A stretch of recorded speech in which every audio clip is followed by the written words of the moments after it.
ਇਹਨਾਂ ਦੇ ਪਾਸਪੋਰਟ ਵਰਤਨੇ, ਇਹਨਾਂ ਦਾ ਰੁਪਈਆ ਵਰਤਣਾ ਸਾਡੀ ਮਜਬੂਰੀ ਹੈ, ਸਾਡੀ ਚੋਇਸ ਨਹੀਂ ਗੀ।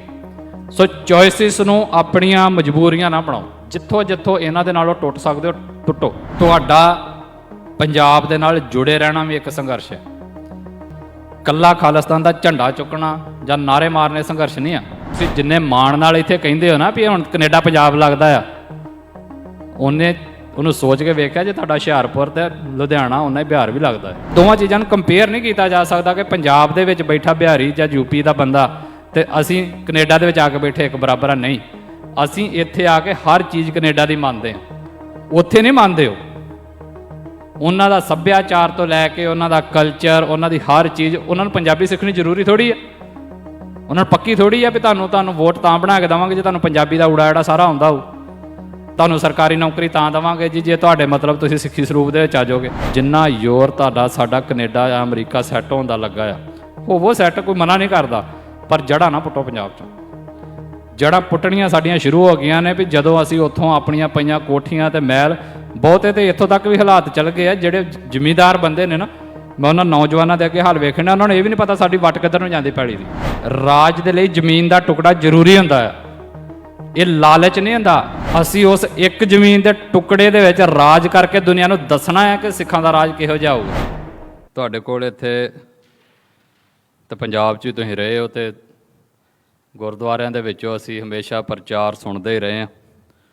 ਬੜੀਆਂ ਅਹਿਮ ਸ਼ਖਸੀਅਤਾਂ ਨੇ ਤੁਹਾਡੇ ਨਾਲ ਵਿਚਾਰ ਕੀਤੇ ਹੋਣਗੇ ਤੇ ਬੜੇ ਡੂੰਘੇ ਵਿਚਾਰ ਕੀਤੇ ਹੋਣਗੇ। ਮੈਂ ਕੋਈ ਤੁਹਾਡੇ ਨਾਲ ਇੱਥੇ ਲੈਕਚਰ ਕਰਨ ਨਹੀਂ ਆਇਆ।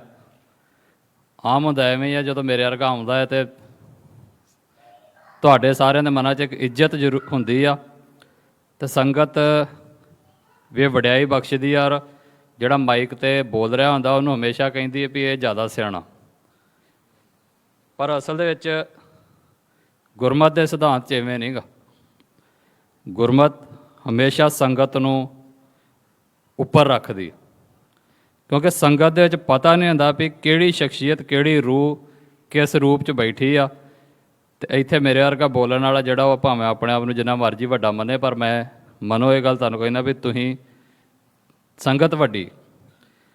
ਅਸੀਂ ਨਾ ਇੱਕ ਗੁਰਬਾਣੀ ਦੇ ਵਿੱਚ ਜਿਹੜਾ ਆਉਂਦਾ ਕਿ ਸੁਣਤੇ ਪੁਨੀਤ ਕਹਿਤੇ ਪਵਿੱਤ। ਜਿਹੜੇ ਕਹਿਣ ਵਾਲੇ ਉਹ ਆਉਂਦੇ ਪਵਿੱਤ ਨੇ, ਜਿਹੜੇ ਸੁਣਨ ਵਾਲੇ ਨੇ ਉਹ ਪੁਨੀਤ ਨੇ। ਅਤੇ ਇੱਕ ਹੋਰ ਲਾਈਨ ਆਉਂਦੀ ਹੈ ਬਾਅਦ ਵਿੱਚ, ਇੱਕ ਹੋਰ ਪੰਕਤੀ ਆਉਂਦੀ ਜਿਸ 'ਚੋਂ ਕਹਿੰਦੇ ਨੇ ਕਿ ਪਵਿੱਤ ਪਵਿੱਤ ਪਵਿੱਤ ਪੁਨੀਤ। 3 ਵਾਰੀ ਪਵਿੱਤ ਜੋੜਿਆ, ਫਿਰ ਆਂਦੇ ਪੁਨੀਤ ਬਣਦਾ। ਸੁਣਨ ਵਾਲਾ ਜਿਹੜਾ ਆ ਉਹ ਬੋਲਣ ਵਾਲੇ ਨਾਲੋਂ 3 ਗੁਣਾ ਉੱਪਰ ਆ ਘੱਟੋ ਘੱਟ। ਇਹ ਤੁਹਾਡੀ ਮਤਲਬ ਵਡਿਆਈ ਕਹਿ ਲਓ ਸੰਗਤ ਜੀ, ਜਾਂ ਕੁਝ ਵੀ ਕਹਿ ਲਓ ਵੀ ਇਹ ਕੋਈ ਨਿੱਕੀ ਗੱਲ ਨਹੀਂ ਹੁੰਦੀ ਜਿੰਨਾ ਸਾਡੇ ਵਰਗਿਆਂ ਨੂੰ ਝੱਲਣਾ ਇੱਥੋਂ। ਪਤਾ ਨਹੀਂ ਇੱਥੇ ਕਿਹੜਾ ਕਿਹੜਾ ਕੀ ਬੋਲਣ ਵਾਲਾ ਆਉਂਦਾ ਵਾ।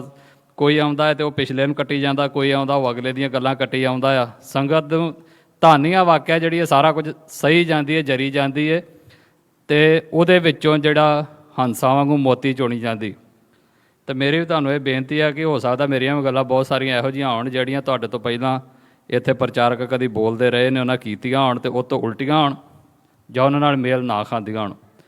ਅਤੇ ਇਹ ਵੀ ਹੋ ਸਕਦਾ ਹੈ ਕਿ ਜਿਹੜੇ ਕੱਲ੍ਹ ਨੂੰ ਪਰਸੋਂ ਚੌਥ ਅੱਗੇ ਤੁਹਾਡੇ ਕੋਲ ਬੁਲਾਰੇ ਆਉਣੇ ਨੇ ਉਹਨਾਂ ਨਾਲ ਵੀ ਮੇਲ ਨਾ ਖਾਣ। ਪਰ ਮੈਂ ਇਹ ਨਹੀਂ ਕਹਿਣ ਲੱਗਾ ਵੀ ਜੋ ਮੈਂ ਕਰਨ ਲੱਗਾ ਇਹੋ ਹੀ ਮੰਨਿਓ। ਜੇ ਕੋਈ ਗੱਲ ਚੰਗੀ ਲੱਗੀ ਤਾਂ ਖਾਨੇ 'ਚ ਪਾ ਕੇ ਗੁਰੂ ਮਹਾਰਾਜ ਦੇ ਬੋਲ ਸਮਝ ਕੇ ਘਰ ਲੈ ਜਾਓ। ਨਹੀਂ ਚੰਗੀ ਲੱਗੀ ਤਾਂ ਇੱਕ ਕੰਨ ਥਾਣੀ ਸੁਣਿਓ ਅਤੇ ਦੂਜੇ ਕੰਨ ਥਾਣੀ ਬਾਹਰ ਕੱਢ ਦਿਓ। ਕੂੜਾ ਜਮ੍ਹਾਂ ਕਰਨ ਦੀ ਲੋੜ ਨਹੀਂ ਗੀ ਆਪਣੇ ਦਿਮਾਗਾਂ ਦੇ ਵਿੱਚ ਸਾਨੂੰ। ਸੋ ਇੰਨੀ ਕੁ ਗੱਲ ਮੈਂ ਤੁਹਾਡੇ ਨਾਲ ਜ਼ਰੂਰ ਬੇਨਤੀ ਪਹਿਲਾਂ ਹੀ ਕਰ ਦੇਣੀ ਸੀ ਵੀ ਇਹ ਕੋਈ ਜਿਹੜੀਆਂ ਵੀ ਗੱਲਾਂ ਆਪਾਂ ਇੱਥੋਂ ਕਰਨੀਆਂ, ਇਹ ਕੋਈ ਇਲਾਹੀ ਸੱਚ ਨਹੀਂ ਗਾ।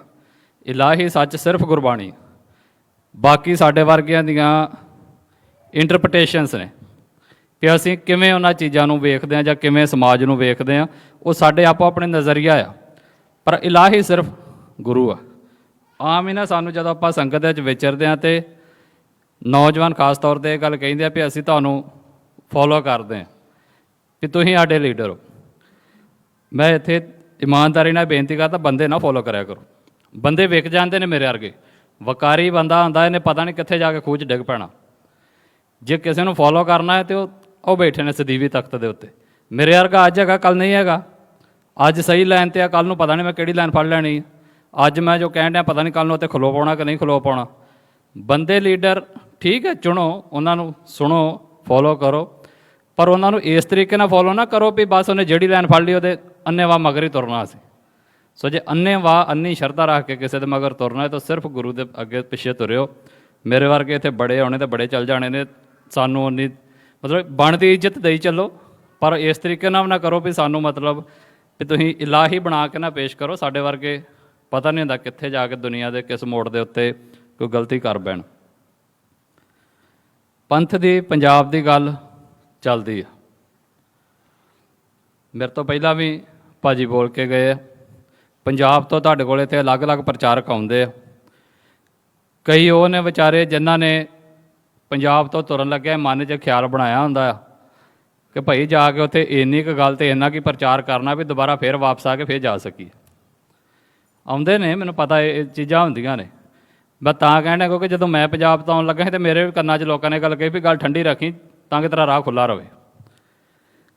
ਜੇ ਤੇ ਇਹ ਦੁਨਿਆਵੀ ਚਕਾਚੌਂਧ ਦੇ ਵਿੱਚ ਫਸ ਗਏ ਵੀ ਸਾਡਾ ਰਾਹ ਖੁੱਲ੍ਹਾ ਰਹੇ, ਟਿਕਟਾਂ ਬਣੀਆਂ ਰਹਿਣ ਜਹਾਜ਼ਾਂ 'ਤੇ ਅਸੀਂ ਚੜ੍ਹਦੇ ਰਹੀਏ ਅਤੇ ਸੱਚ ਬੋਲਣੋਂ ਹਟ ਜਾਈਏ, ਅਤੇ ਜਿਹਨੂੰ ਲੋਕ ਤੱਤੀਆਂ ਗੱਲਾਂ ਕਹਿੰਦੇ ਨੇ ਉਹ ਕਰਨੋਂ ਹਟ ਜਾਈਏ, ਅਤੇ ਫਿਰ ਇਹ ਕੰਪਰੋਮਾਈਜ਼ ਪਹਿਲੀ ਸਟੇਜ ਹੁੰਦੀ ਹੈ ਕੰਪਰੋਮਾਈਜ਼ ਕਰਨ ਦੀ। ਵੀ ਜਦੋਂ ਤੁਹਾਡੇ ਮੌਕਾ ਮਿਲੇ ਕਿਸੇ ਚੀਜ਼ ਦਾ ਅਤੇ ਤੁਸੀਂ ਉਸ ਚੀਜ਼ ਨੂੰ ਉੱਪਰ ਰੱਖ ਕੇ ਬਾਕੀ ਸਿਧਾਂਤ ਪਿੱਛੇ ਪਾ ਦਿਓ, ਇਹ ਪਹਿਲੀ ਸਟੇਜ ਹੁੰਦੀ ਜਦੋਂ ਬੰਦੇ ਕੰਪਰੋਮਾਈਜ਼ ਕਰਦੇ ਨੇ। ਸੋ ਅਰਦਾਸ ਤੁਸੀਂ ਵੀ ਕਰਿਓ ਅਤੇ ਮੇਰੀ ਵੀ ਗੁਰੂ ਮਹਾਰਾਜ ਅੱਗੇ ਅਰਦਾਸ ਆ ਕਿ ਕੰਪਰੋਮਾਈਜ਼ ਨਾ ਹੋਵੇ। ਜਿਹੜੀ ਜ਼ੁਬਾਨ ਪੰਜਾਬ 'ਚ ਜਿਹੜੀ ਆਵਾਜ਼ ਉੱਥੇ ਹੀ ਉਹੀ ਆਵਾਜ਼ ਇੱਥੇ ਰਹੇ। ਬਗਾਨੇ ਪੁੱਤਾਂ ਨੇ ਬਾਅਦ 'ਚ ਆਉਣ ਦੇਣਾ ਕਿ ਨਹੀਂ ਆਉਣ ਦੇਣਾ ਉਹ ਉਹਨਾਂ ਦੇ ਹੱਥ ਆ, ਪਰ ਜੇ ਗੁਰੂ ਨੇ ਚਾਹਿਆ ਤਾਂ ਫਿਰ ਉਹ ਡੱਕ ਵੀ ਨਹੀਂ ਸਕਦੇ। ਸੋ ਪੰਜਾਬ 'ਚ ਸਾਡੀ ਜਿਹੜੀ ਗੱਲ ਆ, ਜਿਸ ਵੇਖੋ ਹਰ ਬੰਦੇ ਦੀ ਡਿਊਟੀ ਲੱਗੀ ਆ। ਤੁਸੀਂ ਵੀ ਇੱਥੇ ਕੰਮ ਕਰਦੇ ਹੋ, ਘਰਾਂ ਦੇ ਵਿੱਚ ਵਿਚਰਦੇ ਹੋ, ਕਿਸੇ ਦੀ ਡਿਊਟੀ ਕਿਸੇ ਨੌਕਰੀ 'ਤੇ ਲੱਗੀ, ਕਿਸੇ ਦੀ ਕਿਸੇ 'ਤੇ ਲੱਗੀ। ਇਹ ਤਾਂ ਹੈ ਨਹੀਂ ਵੀ ਸਾਰੇ ਇੱਕੋ ਨੌਕਰੀ 'ਤੇ ਜਾਂਦੇ। ਕੋਈ ਗੱਡੀ ਚਲਾਉਣ ਡਿਆ ਵਾ, ਕੋਈ ਵਿਚਾਰਾ ਕਿਤੇ ਰੋਟੀਆਂ ਪਕਾਉਂਦਾ ਆ, ਕੋਈ ਕਿਸੇ ਰੈਸਟੋਰੈਂਟ 'ਚ ਲੱਗਾ, ਮਤਲਬ ਸਾਰੇ ਅਲੱਗ-ਅਲੱਗ ਨੇ, ਡਿਊਟੀਆਂ ਲੱਗੀਆਂ ਨੇ। ਕੋਈ ਆ ਕੇ ਕਵੇ ਨਹੀਂ ਸਾਰੇ ਇੱਕੋ ਨੌਕਰੀ 'ਤੇ ਜਾਇਆ ਕਰੋ, ਅਤੇ ਇਹ ਤਾਂ ਫਿਰ ਤਾਂ ਨਹੀਂ ਨਾ ਕਾਮਯਾਬ ਹੁੰਦਾ, ਫਿਰ ਸਮਾਜ ਨਹੀਂ ਚੱਲਦਾ।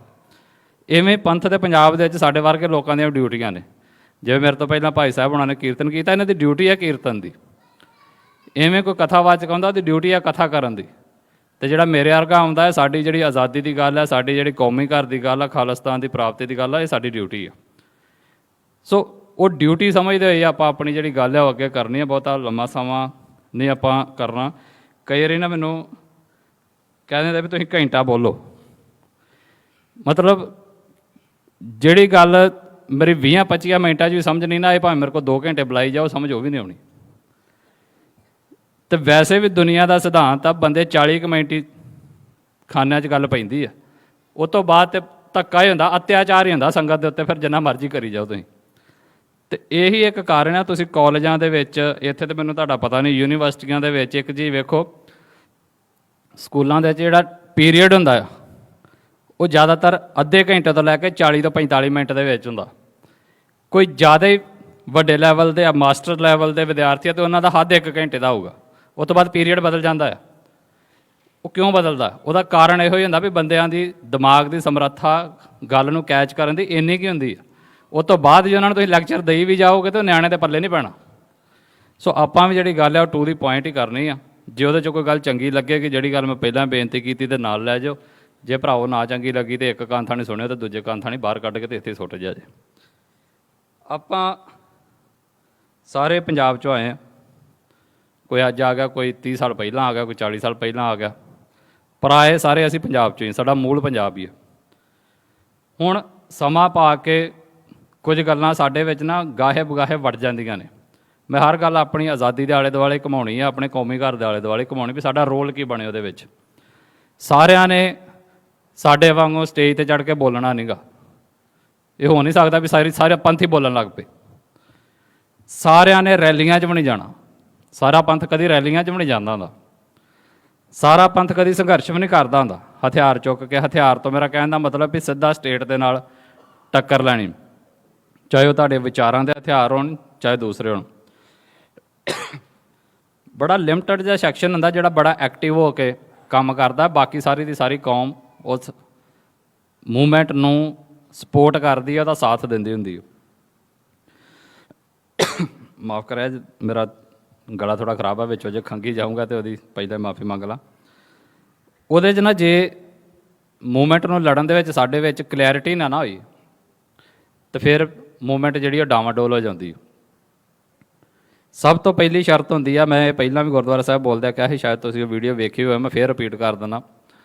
ਮੂਵਮੈਂਟ ਨੂੰ ਲੜਨ ਦੀ ਪਹਿਲੀ ਸ਼ਰਤ ਆ, ਤੁਹਾਡਾ ਪਹਿਲਾ ਕਦਮ ਆ ਇਮਾਨਦਾਰੀ। ਕੀ ਇਮਾਨਦਾਰੀ ਨਾਲ ਲੜ ਰਹੇ ਹੋ? ਜਾਂ ਜੇ ਤੁਸੀਂ ਲੜਨੀ ਸ਼ੁਰੂ ਕਰਨ ਲੱਗੇ ਹੋ ਤਾਂ ਕੀ ਇਮਾਨਦਾਰੀ ਨਾਲ ਕਰਨ ਲੱਗੇ ਹੋ? ਬਹੁਤੇ ਬੰਦੇ ਕਈ ਵਾਰੀ ਲਾਲਚ ਵਸ ਵੀ ਕਰਦੇ ਨੇ। ਲਾਲਚ ਉਹਨਾਂ ਨੂੰ ਕਾਹਦਾ ਹੁੰਦਾ ਆ?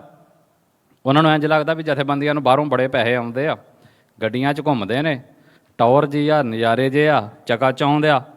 ਕਈ ਉਸ ਚਕਾ ਚੌਂਦ ਦੇ ਵਿੱਚੋਂ ਮੂਵਮੈਂਟ ਦੇ ਵਿੱਚ ਆਉਂਦੇ ਨੇ। ਮਤਲਬ ਉਹ ਇੱਕ ਆਪਣੇ ਅੰਦਰ ਦੀ ਹਉਮੈ ਪਾਲਦੇ ਮੂਵਮੈਂਟ ਦੇ ਵਿੱਚ ਆਉਣ ਦੀ ਕੋਸ਼ਿਸ਼ ਕਰਦੇ ਨੇ।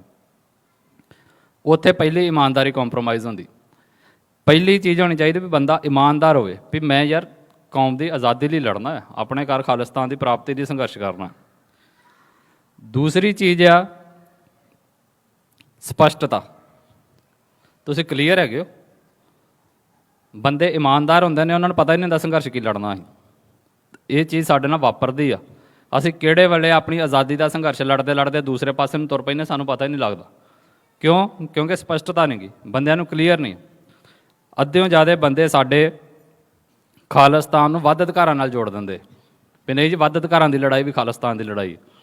ਮਤਲਬ ਮੈਂ ਨਹੀਂ ਕਹਿੰਦਾ ਵੀ ਵੱਧ ਅਧਿਕਾਰ ਲਓ ਨਾ ਜਾਂ ਉਹਦੇ ਲਈ ਲੜੋ ਨਾ, ਪਰ ਖਾਲਿਸਤਾਨ ਦੀ ਲੜਾਈ ਵੱਧ ਅਧਿਕਾਰਾਂ ਦੀ ਲੜਾਈ ਨਹੀਂ ਗੀ। ਖਾਲਿਸਤਾਨ ਦੀ ਲੜਾਈ ਸਾਰੇ ਅਧਿਕਾਰਾਂ ਦੀ ਲੜਾਈ।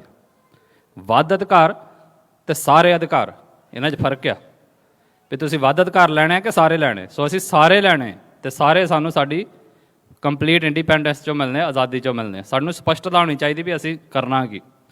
ਦੂਸਰੀ ਆ ਜਾਂਦੀ ਸਾਡਿਆਂ ਦੇ ਵਿੱਚ ਵੀ ਅਸੀਂ ਦੁਸ਼ਮਣ ਪਹਿਚਾਨਣ ਦੇ ਵਿੱਚ ਗਲਤੀ ਬੜੀ ਕਰਦੇ।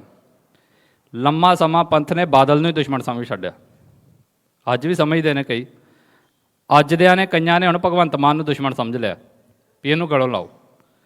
ਪਹਿਲਾਂ ਅਸੀਂ ਇੰਦਰਾ ਗਾਂਧੀ ਨੂੰ ਸਮਝਿਆ, ਫਿਰ ਦਰਬਾਰਾ ਸਿੰਘ ਵਰਗੇ ਆਏ, ਬੇਅੰਤ ਸਿੰਘ ਵਰਗੇ ਆਏ, ਕੈਪਟਨ ਵਰਗੇ ਆਏ, ਬਾਦਲ ਵਰਗੇ ਆਏ, ਚੱਲਦਿਆਂ ਚੱਲਦਿਆਂ ਹੁਣ ਭਗਵੰਤ ਮਾਨ ਆ ਗਏ। ਅਸੀਂ ਇਹਨਾਂ ਨੂੰ ਦੁਸ਼ਮਣ ਸਮਝਿਆ। ਇਹ ਦੁਸ਼ਮਣ ਨਹੀਂ ਗੇ, ਇਹ ਸਾਡੀ ਬਿਮਾਰੀ ਦੇ ਅੱਗੇ ਲੱਛਣ ਨੇ। ਇਹ ਬਿਮਾਰੀ ਨਹੀਂ ਗੇ, ਬਿਮਾਰੀ ਕੁਝ ਹੋ ਰਿਹਾ। ਪਰ ਸਾਡੀ ਬੜੀ ਐਨਰਜੀ ਇਹਨਾਂ ਲੋਕਾਂ ਦੇ ਨਾਲ ਲੜਨ 'ਚ ਲੰਘ ਜਾਂਦੀ ਆ। ਕਿਉਂ? ਕਿਉਂਕਿ ਸਪਸ਼ਟਤਾ ਨਹੀਂ ਆ ਵੀ ਲੜਨਾ ਕਿਹਦੇ ਨਾਲ। ਦੁਨੀਆ ਕਹਿੰਦੀ ਹੁੰਦੀ ਸੀ ਬਾਦਲ ਗਲੋਂ ਲੱਥ ਗਿਆ ਪੰਥ ਚੜ੍ਹਦੀ ਕਲਾ 'ਚ ਹੋ ਜਾਣਾ।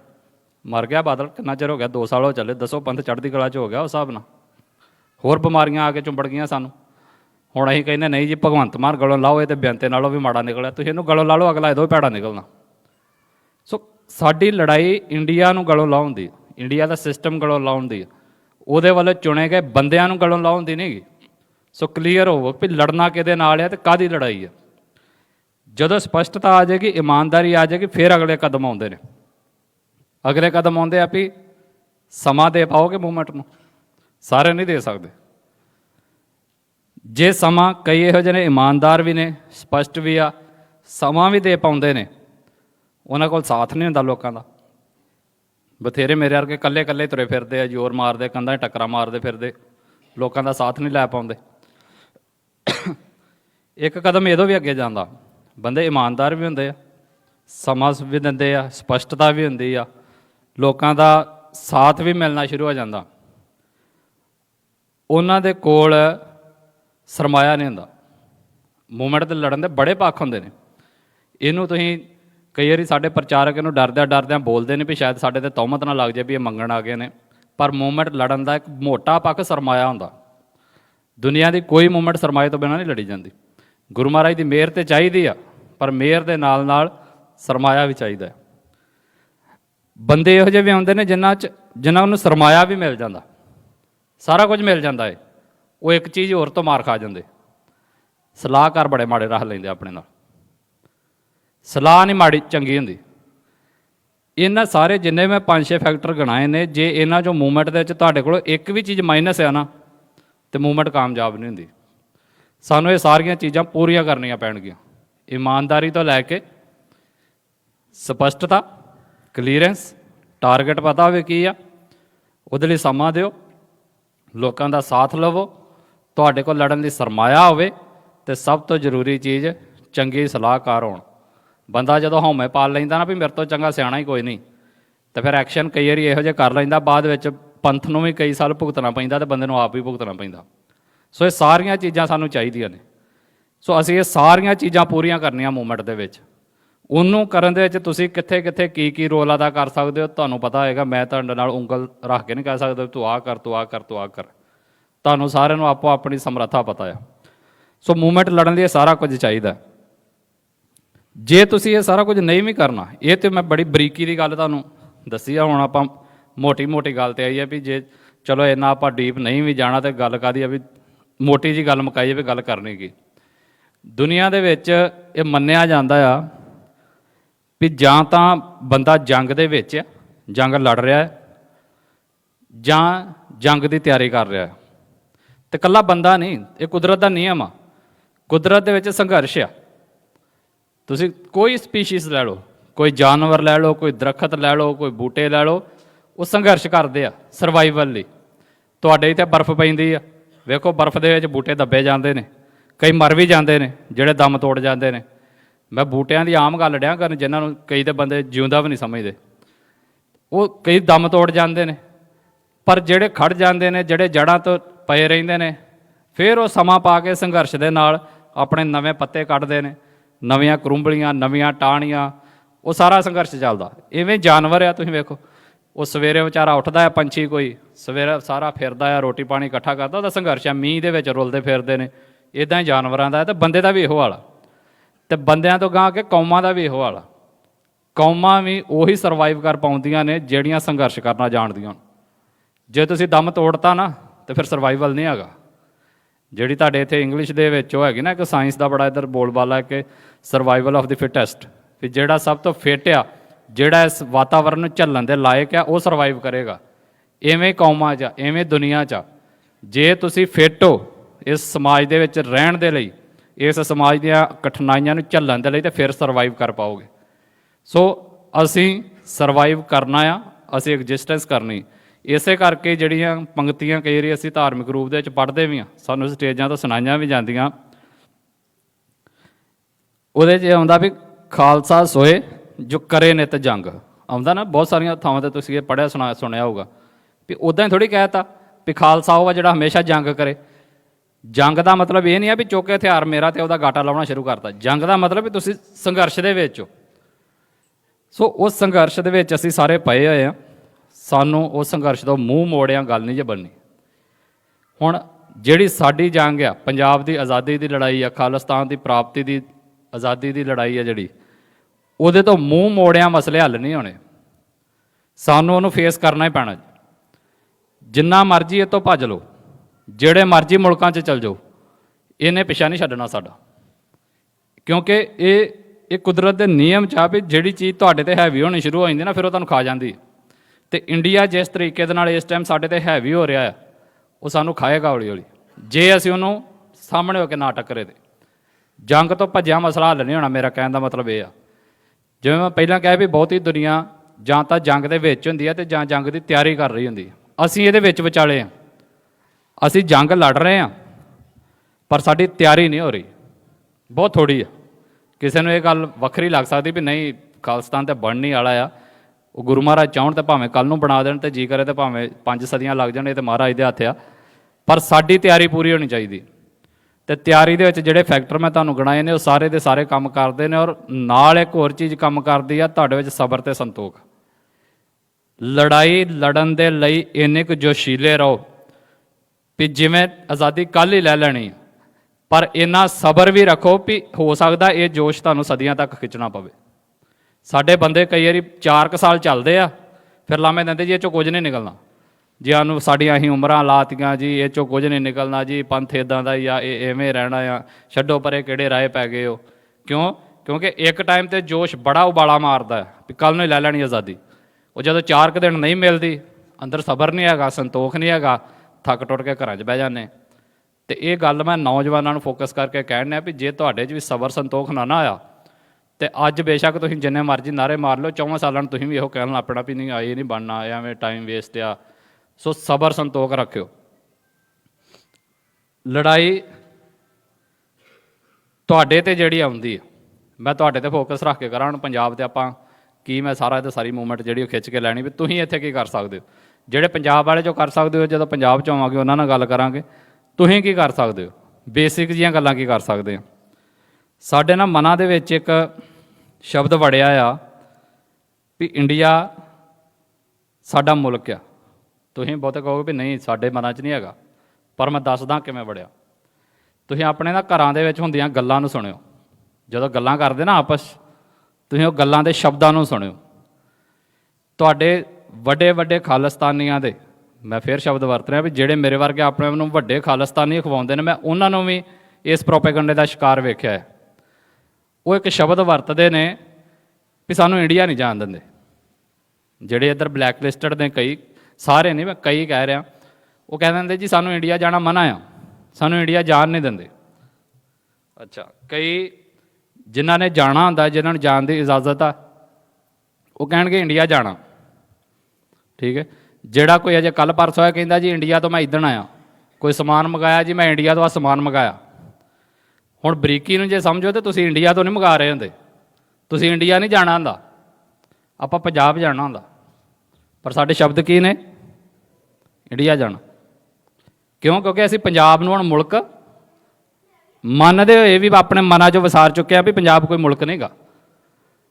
ਅਸੀਂ ਇੰਡੀਆ ਨੂੰ ਮੁਲਕ ਮੰਨਦੇ ਹਾਂ ਵੀ ਇੰਡੀਆ ਜਾਣਾ। ਇਹ ਗੱਲਾਂ ਬੜੀਆਂ ਨਿੱਕੀਆਂ ਜਿਹੀਆਂ ਨੇ, ਤੁਸੀਂ ਕਹੋਗੇ ਵੀ ਨਹੀਂ ਇਹਨਾਂ ਫਰਕ ਤਾਂ ਕੋਈ ਪੈਂਦਾ ਨਹੀਂ, ਪਰ ਇਹਨਾਂ ਫਰਕ ਪੈਂਦਾ ਆ।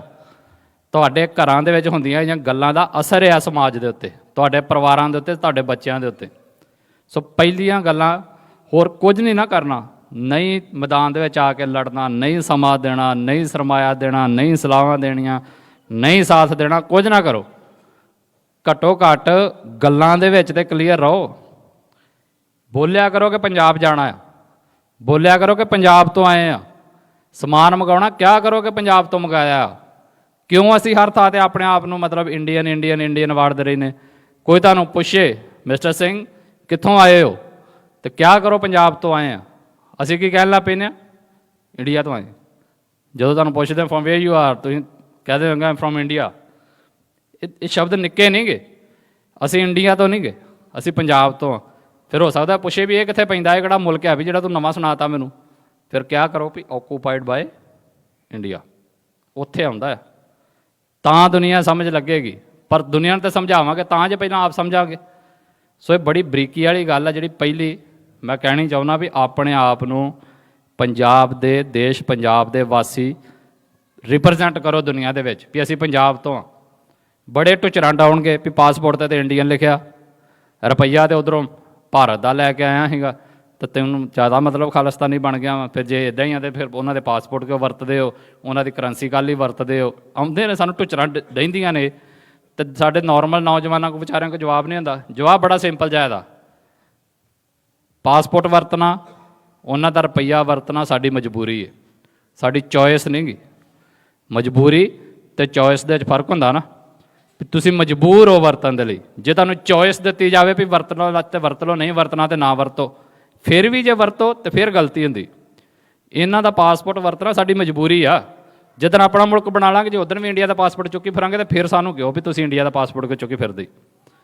ਸੋ ਇਹਨਾਂ ਦੇ ਪਾਸਪੋਰਟ ਵਰਤਣੇ, ਇਹਨਾਂ ਦਾ ਰੁਪਈਆ ਵਰਤਣਾ ਸਾਡੀ ਮਜਬੂਰੀ ਹੈ, ਸਾਡੀ ਚੋਇਸ ਨਹੀਂ ਗੀ। ਸੋ ਚੋਇਸਿਸ ਨੂੰ ਆਪਣੀਆਂ ਮਜਬੂਰੀਆਂ ਨਾ ਬਣਾਓ। ਜਿੱਥੋਂ ਜਿੱਥੋਂ ਇਹਨਾਂ ਦੇ ਨਾਲੋਂ ਟੁੱਟ ਸਕਦੇ ਹੋ ਟੁੱਟੋ।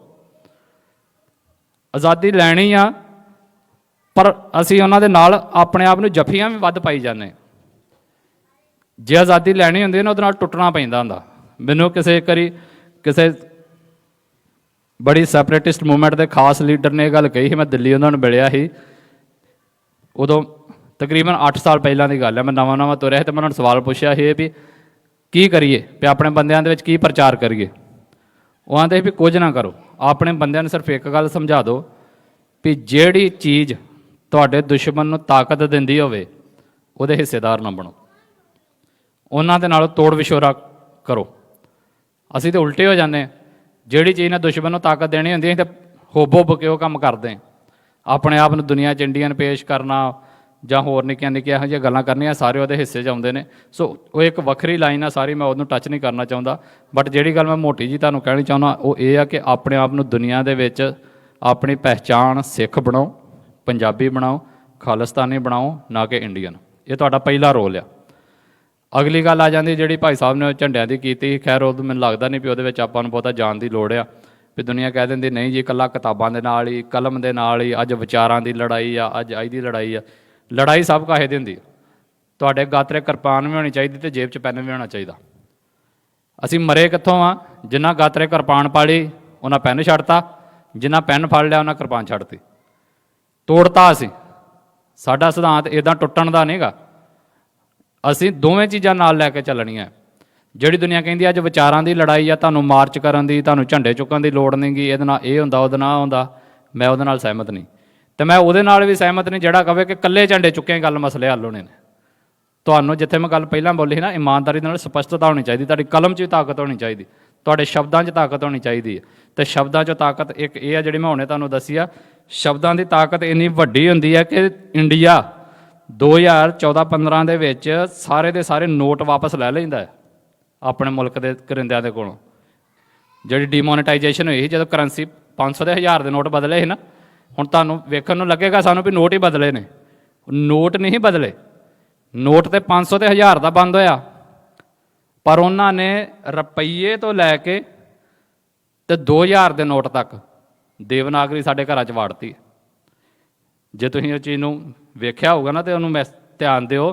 ਪਹਿਲਾਂ ਜਿਹੜਾ ਨੋਟ ਹੁੰਦਾ ਸੀ ਉੱਤੇ ਦੇਵਨਾਗਰੀ ਉਵੇਂ ਨਹੀਂ ਹੁੰਦੀ, ਉੱਤੇ 10 1 ਤੇ 0 ਇੱਦਾਂ ਪਾਇਆ ਹੁੰਦਾ ਸੀ। ਹੁਣ ਉਹਨਾਂ ਨੇ ਉਹ ਦੇਵਨਾਗਰੀ ਵਾਲਾ 1 ਤੇ 0 ਆ, ਦੇਵਨਾਗਰੀ ਵਾਲਾ 5 ਤੇ 0 ਆ, ਦੇਵਨਾਗਰੀ ਵਾਲਾ 200 ਆ, ਦੇਵਨਾਗਰੀ ਵਾਲਾ 500 ਆਇਆ। ਕਿਉਂ? ਕਿਉਂਕਿ ਸ਼ਬਦ ਘਰਾਂ 'ਚ ਵਾੜਦੇ ਨੇ, ਆਪਣੀ ਭਾਸ਼ਾ ਘਰਾਂ 'ਚ ਵਾੜਨੀ। ਅਤੇ ਸਾਡੇ ਵਾਲੇ ਕਹਿੰਦੇ ਵੀ ਨਹੀਂ ਸ਼ਬਦਾਂ ਦੇ ਵਿੱਚ ਕੁਛ ਨਹੀਂ ਹੁੰਦਾ। ਸੋ ਸ਼ਬਦਾਂ ਦੇ ਵਿੱਚ ਬੜਾ ਕੁਝ ਆ। ਪਹਿਲੇ ਸ਼ਬਦ ਸਾਡੇ ਇਹੀ ਆ ਵੀ ਅਸੀਂ ਪੰਜਾਬੀ ਆ, ਅਸੀਂ ਖਾਲਿਸਤਾਨੀ ਆ, ਅਸੀਂ ਸਿੱਖ ਆ, ਨਾ ਕਿ ਅਸੀਂ ਇੰਡੀਅਨ ਆ। ਅਤੇ ਇਹ ਗੱਲ ਆਪਣੇ ਪ੍ਰਚਾਰਕਾਂ ਨੂੰ ਵੀ ਸਮਝਾਓ। ਸਾਡੇ ਪ੍ਰਚਾਰਕ ਵੀ ਇਹਦਾ ਸ਼ਿਕਾਰ ਨੇ। ਉਹ ਵੀ ਕਹਿਣਗੇ ਜੀ ਅਸੀਂ ਇਸ ਦੇਸ਼ ਲਈ ਇੰਨੀਆਂ ਕੁਰਬਾਨੀਆਂ ਕੀਤੀਆਂ ਹੋਣਗੀਆਂ, ਪਰ ਜੇ ਨਹੀਂ ਮੁੱਲ ਪਿਆ ਤਾਂ ਹੁਣ ਤਾਂ ਛੱਡ ਦਿਓ ਉਹਦਾ ਖਹਿੜਾ। ਹੁਣ ਕਹੋ ਵੀ ਉਹ ਕੁਰਬਾਨੀਆਂ ਸਾਡੀਆਂ ਇਹਨਾਂ ਨੇ ਰੋਲਤੀਆਂ, ਅਤੇ ਅਸੀਂ ਹੁਣ ਕੁਰਬਾਨੀਆਂ ਜੇ ਕਰਨੀਆਂ ਤਾਂ ਆਪਣੇ ਮੁਲਕ ਲਈ ਕਰਨੀਆਂ।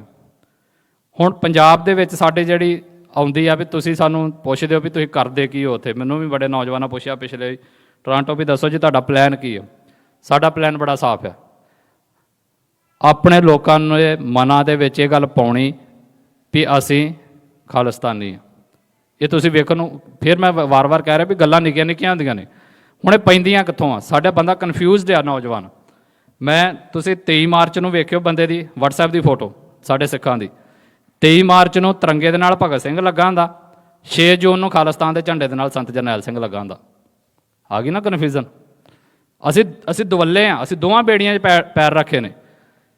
ਸਾਡੇ ਬੰਦੇ 15 ਅਗਸਤ ਨੂੰ ਆਪਣੇ ਨਿਆਣਿਆਂ ਨੂੰ ਤਿਆਰ ਕਰਕੇ ਤਿਰੰਗੇ ਨੂੰ ਸਲੂਟ ਮਾਰਨ ਵੀ ਘੱਲ ਦਿੰਦੇ ਆ, ਅਤੇ ਸ਼ਾਮ ਨੂੰ ਗੁਰਦੁਆਰਾ ਸਾਹਿਬ ਦੇ ਵਿੱਚ ਰਾਜ ਕਰੇਗਾ ਖਾਲਸਾ ਦੀ ਅਰਦਾਸ ਵੀ ਕਰ ਜਾਂਦੇ। ਆ ਗਈ ਕਨਫਿਊਜ਼ਨ ਨਾ। ਇਹ ਨਿੱਕੀਆਂ ਨਿੱਕੀਆਂ ਗੱਲਾਂ ਨੇ, ਇਹਨਾਂ ਨੂੰ ਵਾੜੋ ਆਪਣੀਆਂ ਅਗਲੀਆਂ ਪੀੜ੍ਹੀਆਂ ਦੇ ਵਿੱਚ। ਕੀ ਹੋ ਜਾਏਗਾ ਯਾਰ ਜੇ ਇੱਕ ਦਿਨ ਤੁਹਾਡਾ ਬੱਚਾ ਤਿਆਰ ਹੋ ਕੇ ਸਕੂਲੇ ਨਹੀਂ ਜਾਊਗਾ? ਅਸੀਂ ਤਾਂ ਉਹਨੂੰ ਜ਼ਿੰਦਗੀ ਮੌਤ ਦੀ ਲੜਾਈ ਬਣਾ ਲੈਂਦੇ। ਮੈਂ ਫਿਰ ਜਿਹੜਾ ਸ਼ਬਦ ਵਰਤਿਆ ਸੀ ਨਾ, ਮਜਬੂਰੀ ਅਤੇ ਚੋਇਸ, ਫਰਕ ਆ। 15 ਅਗਸਤ ਨੂੰ 26 ਜਨਵਰੀ ਨੂੰ ਇਹਨਾਂ ਦੇ ਤਿਰੰਗੇ ਨੂੰ ਸਲੂਟ ਮਾਰਨਾ ਤੁਹਾਡੀ ਮਜਬੂਰੀ ਨਹੀਂ ਗੀ। ਸਾਡੇ ਬੰਦਿਆਂ ਮਜਬੂਰੀ ਬਣਾ ਲਈ ਆ ਵੀ ਨਹੀਂ ਜੀ ਜਾਣਾ ਹੀ ਪੈਣਾ। ਕਿਉਂ ਜਾਣਾ ਪੈਣਾ ਯਾਰ? ਕਾਹਦੇ ਲਈ ਆਪਣੇ ਬੱਚੇ ਨੂੰ ਧੱਕ ਦਿਓ? ਕਾਹਦੇ ਲਈ ਜਨਗਣ ਮਨ ਸਿਖਾਇਆ ਜਾਂਦਾ? ਦੇਸ਼ਵਾ ਪ੍ਰਮੋਹਿਤ ਪਤਾ ਨਹੀਂ ਆਉਂਦਾ ਕਿਸੇ ਨੂੰ ਕਿ ਨਹੀਂ ਆਉਂਦਾ। ਜਨਗਣ ਮਨ ਅਸੀਂ ਹੁਬ ਹਮਾ ਕੇ ਜਿਹੜਾ ਸੁਣਾਉਣਾ ਹੈ। ਸੋ ਆਪਣੇ ਬੱਚਿਆਂ ਨੂੰ ਸਕੂਲਾਂ 'ਚੋਂ ਨਹੀਂ ਇਹ ਗੱਲਾਂ ਆਉਣੀਆਂ ਉਹਨਾਂ ਦੇ ਕੋਲ। ਤੁਸੀਂ ਕਹੋ ਜੀ ਨਹੀਂ ਸਕੂਲ ਵਾਲੇ ਸਿਖਾਉਣ, ਸਕੂਲ ਵਾਲਿਆਂ ਨੇ ਉਹਨਾਂ ਨੂੰ ਦੇਸ਼ ਭਗਤੀ ਸਿਖਾਉਣੀ ਆ, ਸਕੂਲ ਵਾਲਿਆਂ ਨੇ ਉਹਨਾਂ ਨੂੰ ਇੰਡੀਅਨ ਹੀ ਬਣਾਉਣਾ ਆ। ਇਹ ਜ਼ਿੰਮੇਵਾਰੀ ਸਾਡੇ ਤੁਹਾਡੇ ਸਾਰਿਆਂ 'ਤੇ ਆ। ਅਤੇ ਇਹ ਭਾਂਡਾ ਸਾਡੇ ਪ੍ਰਚਾਰਕਾਂ 'ਤੇ ਨਾ ਭੰਨਿਆ ਕਰੋ ਕਿ ਪ੍ਰਚਾਰਕ ਪ੍ਰਚਾਰ ਨਹੀਂ ਕਰਦੇ। ਘਰ ਘਰ ਅੰਦਰ ਧਰਮਸਾਲ ਦਾ ਸਾਨੂੰ ਕਨਸੈਪਟ ਦਿੱਤਾ ਹੈ ਬਾਬੇ ਨਾਨਕ ਨੇ। ਹਰ ਘਰ ਦੇ ਵਿੱਚ ਧਰਮਸਾਲ ਆ, ਹਰ ਘਰ ਦੇ ਵਿੱਚ ਗੁਰਦੁਆਰਾ ਆ। ਅਤੇ ਜੇ ਹਰ ਘਰ ਦੇ ਵਿੱਚ ਗੁਰਦੁਆਰਾ ਇਹਦਾ ਮਤਲਬ ਹਰ ਸਿੱਖ ਪ੍ਰਚਾਰਕ ਆ। ਅਤੇ ਇਹਦੇ ਜੇ ਸਿੱਖ ਪ੍ਰਚਾਰਕ ਆ ਤਾਂ ਫਿਰ ਤੁਸੀਂ 5 7 10 ਪ੍ਰਚਾਰਕ ਕਿਉਂ ਗਿਣ ਲਏ ਆ ਵੀ ਕਥਾਵਾਚਕਾਂ ਨੇ, ਕੀਰਤਨੀਆਂ ਨੇ, ਜਾਂ ਮੇਰੇ ਵਰਗੇ ਨੇ ਬੋਲਣਾ ਤਾਂ ਫਿਰ ਹੀ ਸਿੱਖੀ ਦਾ ਪ੍ਰਚਾਰ ਹੋਣਾ? ਨਹੀਂ, ਤੁਹਾਡੀਆਂ ਵੀ ਜ਼ਿੰਮੇਵਾਰੀਆਂ ਨੇ। ਇਹ ਉਹਨੇ ਜਿਹੜੀਆਂ ਤੁਹਾਡੇ ਘਰਾਂ ਦੇ ਵਿੱਚ ਪਈਆਂ ਹੋਈਆਂ ਨੇ। ਬੱਚੇ ਨੂੰ ਜਦੋਂ ਜੰਮਦਾ ਆ ਉਹਨੂੰ ਕੌਣ ਸਿਖਾਉਂਦਾ? ਪ੍ਰਚਾਰਕ ਸੱਦਦੇ ਹੋ ਵੀ ਆ ਕੇ ਦੱਸੋ ਜੀ ਇਹਦਾ ਡੈਡੀ ਕੌਣ ਆ ਅਤੇ ਇਹਦੀ ਮੰਮੀ ਕੌਣ ਆ? ਕੌਣ ਸਿਖਾਉਂਦਾ ਬੱਚੇ ਨੂੰ? ਉਹਨੂੰ ਅਜੇ ਵਿਚਾਰੇ ਨੂੰ ਸੁਣਦਾ ਵੀ ਨਹੀਂ, ਪਤਾ ਨਹੀਂ ਹੁੰਦਾ ਕਿ ਨਹੀਂ, ਦਿਖਦਾ ਵੀ ਨਹੀਂ ਹੁੰਦਾ ਕਿ ਨਹੀਂ ਦਿਖਦਾ ਹੁੰਦਾ। ਅਸੀਂ ਉਹਨੂੰ ਮਤਲਬ ਸਿਖਾਉਣਾ ਸ਼ੁਰੂ ਕਰ ਦਿੰਦੇ ਹਾਂ। ਆ ਤੇਰਾ ਬਾਪੂ, ਆ ਤੇਰਾ ਡੈਡੀ, ਕਹਿ ਡੈਡੀ ਪਾਪਾ, ਕਹਿ ਮੰਮੀ, ਸ਼ਬਦ ਇਹਦਾ ਬੋਲਣਾ ਸ਼ੁਰੂ ਕਰ ਦਿੰਦੇ ਉਹਦੇ ਲਾਗੇ। ਉਹਨੂੰ ਥੋੜ੍ਹੀ ਪਤਾ ਲੱਗਣ ਨਹੀਂ ਹੁੰਦਾ ਕੀ ਹੋਣ ਡਿਆ ਕੀ ਨਹੀਂ ਹੋਣ ਡਿਆ। ਉੱਥੇ ਤਾਂ ਕਦੀ ਕਿਸੇ ਨੇ ਨਹੀਂ ਕਿਹਾ ਵੀ ਸ਼ਾਮ ਨੂੰ ਇੱਕ ਪ੍ਰਚਾਰਕ ਆ ਕੇ 1.5 ਘੰਟਾ ਮੇਰੇ ਬੱਚੇ ਲਾ ਕੇ ਦੱਸਿਆ ਕਰੇ ਵੀ ਆਹ ਇਹਦਾ ਡੈਡੀ ਆ ਤੇ ਆਹ ਇਹਦੀ ਮੰਮੀ ਆ। ਉਹਦੇ ਹੀ ਆਪ ਦੱਸਦੇ ਆ। ਤੇ ਜਿੱਦਣ ਸਿੱਖੀ ਦੀ ਗੱਲ ਆ ਗਈ ਉਹ ਪ੍ਰਚਾਰਕ ਦੱਸੇ ਆ ਕੇ। ਸੋ ਸਿੱਖੀ ਸਾਡੇ ਤੁਹਾਡੇ ਘਰਾਂ 'ਚੋਂ ਸ਼ੁਰੂ ਹੋਣੀ ਆ। ਤੇ ਇਹ ਨਿੱਕੇ ਨਿੱਕੇ ਜਿਹੜੇ ਸਟੈਪ ਨੇ ਇਹਨਾਂ ਨੂੰ ਫੋਲੋ ਕਰੋ। ਜੇ ਅੱਜ ਦੇ ਇਸ ਬੈਠੇ ਇਕੱਠ ਦੇ ਵਿੱਚ, ਇਸ ਪੰਡਾਲ ਦੇ ਵਿੱਚ ਜੇ 5 ਬੰਦੇ ਵੀ ਇਸ ਗੱਲ ਤੇ ਅੜ ਗਏ ਵੀ ਅੱਜ ਤੋਂ ਬਾਅਦ ਸਾਡੀ ਜ਼ੁਬਾਨ ਤੋਂ ਸ਼ਬਦ ਪੰਜਾਬ ਨਿਕਲੇਗਾ ਤੇ ਮੇਰੇ ਇੱਥੇ ਬੋਲਣ ਦੀ ਕਾਮਯਾਬੀ। ਤੇ ਮੈਂ ਆਸ ਕਰਦਾ ਹਾਂ ਕਿ ਸ਼ਾਇਦ ਨਿਕਲ ਆਉਣ ਇੰਨੇ ਕੁ ਆਉਣਗੇ। ਹੌਲੀ ਹੌਲੀ ਹੋਏਗਾ ਅਸਰ, ਪਰ ਹੋਏਗਾ। ਜੇ ਤੁਹਾਡਾ ਸੱਜਣ ਮਿੱਤਰ ਬੋਲਦਾ ਨੂੰ ਟੋਕੋ ਵੀ ਨਹੀਂ ਯਾਰ ਇਹ ਸ਼ਬਦ ਨਹੀਂ ਆ ਬੋਲ, ਕਿਉਂਕਿ ਸਾਡੇ ਲੋਕ ਸ਼ਿਕਾਰ ਹੁੰਦੇ ਨੇ, ਤੁਸੀਂ ਵੀ ਵੇਖੇ ਹੋਣਗੇ ਆਮ ਹੁੰਦੇ। ਸੋ ਆਪਾਂ ਉਹਨਾਂ ਚੀਜ਼ਾਂ ਦੇ ਵਿੱਚੋਂ ਜਿਹੜਾ ਉਹ ਬਾਹਰ ਨਿਕਲੀਏ। ਜਿੱਥੋਂ ਤੱਕ ਗੱਲ ਝੰਡੇ ਦੀ ਸੀਗੀ, ਝੰਡੇ ਚੁੱਕਣੇ ਜ਼ਰੂਰੀ ਆ। ਦੁਨੀਆ ਦੀ ਲੜਾਈ, ਤੁਸੀਂ ਇੱਥੇ ਕੈਨੇਡਾ ਰਹਿੰਦੇ ਹੋ, ਕਈ ਨਾਇਗਰਾ ਫਾਲ ਗਏ ਹੋਗੇ, ਈਵਨ ਚਲੋ ਨਾਇਗਰਾ ਫਾਲ ਜਿਹੜਾ ਨਹੀਂ ਵੀ ਗਿਆ, ਇੱਥੇ ਤੁਹਾਡੇ ਤੁਸੀਂ ਵੇਖਿਓ, ਤੁਸੀਂ ਕੋਈ ਝੰਡਾ ਲਾਉਣਾ ਹੈ ਨਾ, ਤੇ ਕੈਨੇਡਾ ਦਾ ਇੱਕ ਰੂਲ ਆ ਵੀ ਤੁਸੀਂ ਕੋਈ ਵੀ ਝੰਡਾ ਲਾਓ ਪਰ ਨਾਲ ਕੈਨੇਡਾ ਦਾ ਝੰਡਾ ਹੋਣਾ ਚਾਹੀਦਾ। ਤੁਸੀਂ ਇਕੱਲਾ ਝੰਡਾ ਨਹੀਂ ਲਾ ਸਕਦੇ। ਮੈਂ ਇੱਥੇ ਇਹ ਵੀ ਵੇਖਿਆ ਜਿਹੜੀਆਂ ਗੱਡੀਆਂ ਦੀਆਂ ਕੰਪਨੀਆਂ ਨੇ ਜਾਂ ਕਿਸੇ ਕੰਪਨੀ ਨੇ ਆਪਣਾ ਝੰਡਾ ਲਾਇਆ ਆ, ਉਹਨੂੰ ਨਾਲ ਕੈਨੇਡਾ ਦਾ ਝੰਡਾ ਲਾਉਣਾ ਪੈਂਦਾ ਨਾ। ਦੂਸਰਾ ਰੂਲ ਇੱਕ ਹੋਰ ਆ ਕੈਨੇਡਾ ਦਾ, ਜਿਹੜਾ ਤੁਸੀਂ ਤਾਂ ਪਤਾ ਨਹੀਂ ਨੋਟ ਕੀਤਾ ਕਿ ਨਹੀਂ ਕੀਤਾ। ਜਿਹੜਾ ਝੰਡਾ ਕੈਨੇਡਾ ਦੇ ਝੰਡੇ ਦੇ ਨਾਲ ਲੱਗਾ ਹੋਏਗਾ ਉਹ ਕੈਨੇਡਾ ਦੇ ਝੰਡੇ ਨਾਲੋਂ ਥੋੜ੍ਹਾ ਨੀਵਾਂ ਰੱਖਦੇ। ਤੁਸੀਂ ਵੇਖੋ ਜਿਹੜੀਆਂ ਕੰਪਨੀਆਂ ਦੇ ਝੰਡੇ ਲੱਗੇ ਆ ਨਾ ਤੇ ਨਾਲ ਕੈਨੇਡਾ ਦਾ ਝੰਡਾ ਲੱਗਾ ਹੋਏਗਾ, ਭਾਵੇਂ 1 ਇੰਚ ਹੀ ਨੀਵਾਂ ਹੋਵੇ। ਕੈਨੇਡਾ ਦਾ ਝੰਡਾ ਭਾਵੇਂ 1 ਇੰਚ ਹੀ ਉੱਚਾ ਹੋਵੇ। ਇੱਥੇ ਦੀ ਸਰਕਾਰ ਦਾ ਰੂਲ ਹੈ ਵੀ ਕੈਨੇਡਾ ਦਾ ਝੰਡਾ ਉੱਚਾ ਹੋਏਗਾ, ਤੁਹਾਡੀ ਕੰਪਨੀ ਦਾ ਝੰਡਾ ਭਾਵੇਂ ਤੁਸੀਂ 1 ਇੰਚ ਨਿੱਕਾ ਕਰੋ ਉਹ ਨੀਵਾਂ ਹੋਏਗਾ। ਇਹ ਕੀ ਹੈ? ਹੁਣ ਮੁਲਕ ਹੈ ਐਡਾ ਵੱਡਾ ਕੈਨੇਡਾ ਚੱਲਣ ਡਿਆ, ਇੱਥੇ ਤਾਂ ਕੋਈ ਚਲੋ ਕਿਊਬਿਕ ਵਾਲੇ ਤੇ ਵੱਖ ਹੋਣ ਦੀ ਗੱਲ ਕਰਦੇ, ਬਾਕੀ ਪ੍ਰੋਵਿੰਸ ਥੋੜ੍ਹੀ ਵੱਖ ਹੋਣ ਦੀ ਗੱਲ ਕਰਦੀ ਆ। ਬਟ ਉੱਥੇ ਵੀ ਕੈਨੇਡਾ ਦਾ ਰੂਲ ਹੈ ਵੀ ਝੰਡਾ ਨਹੀਂ ਥੱਲੇ ਹੋਣਾ ਚਾਹੀਦਾ ਮੇਰਾ। ਅਸੀਂ ਉਹ ਇੱਕ ਵੇਖੀ ਆ ਫੋਟੇਜ ਨਾ ਵੀ ਜਿਹੜਾ ਅਮਰੀਕਾ ਚੰਨ 'ਤੇ ਗਿਆ, ਉਹ ਕੀ ਕਰਦੇ ਆ ਉੱਥੇ ਜਾ ਕੇ? ਸੰਵਿਧਾਨ ਥੋੜ੍ਹੀ ਰੱਖ ਕੇ ਬਹਿ ਗਏ ਉੱਥੇ। ਉਹ ਚੰਨ 'ਤੇ ਗਏ ਨੇ, ਗਏ ਨਹੀਂ ਗਏ ਆਪਣੇ ਆਪ ਦੇ 'ਚ ਕੰਟਰੋਵਰਸੀ ਆ, ਪਰ ਜੇ ਗਏ ਨੇ ਤੇ ਉੱਥੇ ਜਾ ਕੇ ਅਮਰੀਕਾ ਨੇ ਸਭ ਤੋਂ ਪਹਿਲਾਂ ਕਿਹੜਾ ਕੰਮ ਕੀਤਾ ਆ? ਝੰਡਾ ਹੀ ਕੱਢਿਆ ਨੇ। ਸਾਡੇ ਬੰਦੇ ਮਾਊਂਟ ਐਵਰੈਸਟ 'ਤੇ ਚੜ੍ਹਦੇ ਨੇ, ਦੁਨੀਆ ਮਾਊਂਟ ਐਵਰੈਸਟ 'ਤੇ ਚੜ੍ਹਦੀ ਆ, ਉੱਥੇ ਜਾ ਕੇ ਕੀ ਕਰਦੀ ਆ? ਪੈਨ ਨਾਲ ਨੋਟ ਥੋੜ੍ਹੀ ਛੱਡ ਕੇ ਆਉਂਦੀ ਆ। ਜਾਂਦਿਆਂ ਪਹਿਲਾਂ ਇੱਕ ਕੰਮ ਕਰਦੇ ਨੇ, ਆਪਣਾ ਨਿਸ਼ਾਨ। ਝੰਡੇ ਸਾਡੇ ਨਿਸ਼ਾਨ ਨੇ, ਇਹ ਤੋਂ ਸਾਡੀ ਪਹਿਚਾਣ ਆ, ਤੇ ਇਹ ਪਹਿਚਾਣ ਸਾਡੀ ਬਣੀ ਰਹਿਣੀ ਚਾਹੀਦੀ ਆ। ਇਹ ਝੰਡਿਆਂ ਦੀ ਅਹਿਮੀਅਤ ਥੋੜ੍ਹੀ ਨਹੀਂ ਗੀ। ਇਹ ਝੰਡੇ ਤੁਸੀਂ ਮਤਲਬ ਝੰਡਾ ਇੱਕ ਇਹੋ ਜਿਹੀ ਚੀਜ਼ ਹੁੰਦੀ, ਤੁਸੀਂ ਕੁਝ ਵੀ ਨਾ ਬੋਲੋ ਤੁਹਾਡਾ ਝੰਡਾ ਜਵਾਬ ਦੇ ਜਾਂਦਾ ਵੀ ਤੁਸੀਂ ਕੌਣ ਹੋ। ਹੁਣ ਇੱਥੇ ਇਕੱਲੇ ਇਕੱਲੇ ਕੈਨੇਡੀਅਨ ਨੂੰ ਆ ਕੇ ਦੱਸਣ ਦੀ ਥੋੜ੍ਹੀ ਜ਼ਰੂਰਤ ਆ, ਝੰਡੇ ਜਵਾਬ ਦੇਣ ਦੇ ਨੇ ਵੀ ਇਹ ਕੈਨੇਡਾ ਦਾ ਥਾਂ ਆ। ਔਰ ਝੰਡੇ ਤੁਹਾਡੀ ਸੁਪਰੋਮੇਸੀ ਸ਼ੋਅ ਕਰਦੇ ਆ। ਤੁਸੀਂ ਨਾਇਗਰਾ ਫਾਲ ਜਾਓ ਨਾ, ਉੱਥੇ ਮੈਂ ਇੱਕ ਚੀਜ਼ ਨੋਟ ਕੀਤੀ ਹੈ, ਪਰਸੋਂ ਮੈਨੂੰ ਜਾਣ ਦਾ ਮੌਕਾ ਮਿਲਿਆ। ਉੱਥੇ 2 ਬੋਟਸ ਚੱਲਦੀਆਂ ਨੇ, ਉਹ ਜਿਹੜੀਆਂ ਥੱਲੇ ਪਾਣੀ ਦੇ ਲੈ ਕੇ ਜਾਂਦੀਆਂ ਨੇ, ਜਿਹੜੇ ਤਾਂ ਗਏ ਨੇ ਉਹਨਾਂ ਨੂੰ ਪਤਾ ਹੋਊਗਾ। ਉਹ 2 ਪਾਸਿਓਂ ਚੱਲਦੀਆਂ, ਇੱਕ ਅਮਰੀਕਾ ਵਾਲੇ ਪਾਸਿਓਂ ਆਉਂਦੀ ਆ, ਉਹਨਾਂ ਨੇ ਉਹ ਸ਼ਾਇਦ ਉਹ ਨੀਲੇ ਜਿਹੇ ਪਾਏ ਹੁੰਦੇ ਜਿਹੜੇ ਉਹਨਾਂ ਕੱਪੜੇ ਪਾਏ ਹੁੰਦੇ। ਇੱਕ ਇੱਧਰੋਂ ਕੈਨੇਡਾ ਵੱਲੋਂ ਜਾਂਦੀ, ਇਹਨਾਂ ਦੇ ਲਾਲ ਜਿਹੇ ਹੁੰਦੇ ਜਿਹੜੇ ਇਹਨਾਂ ਪਾਏ ਹੁੰਦੇ ਕੋਟ ਜੇ। ਦੋਵਾਂ ਬੋਟਸ ਨੂੰ ਨੋਟ ਕਰਿਓ। ਜਿਹੜੀ ਤੇ ਬੋਟ ਚੱਲਦੀ ਨਾ ਕੈਨੇਡਾ ਵੱਲੋਂ, ਉਹ 'ਤੇ 2 ਝੰਡੇ ਲੱਗੇ ਨੇ, ਇੱਕ ਕੈਨੇਡਾ ਦਾ ਇੱਕ ਅਮਰੀਕਾ ਦਾ।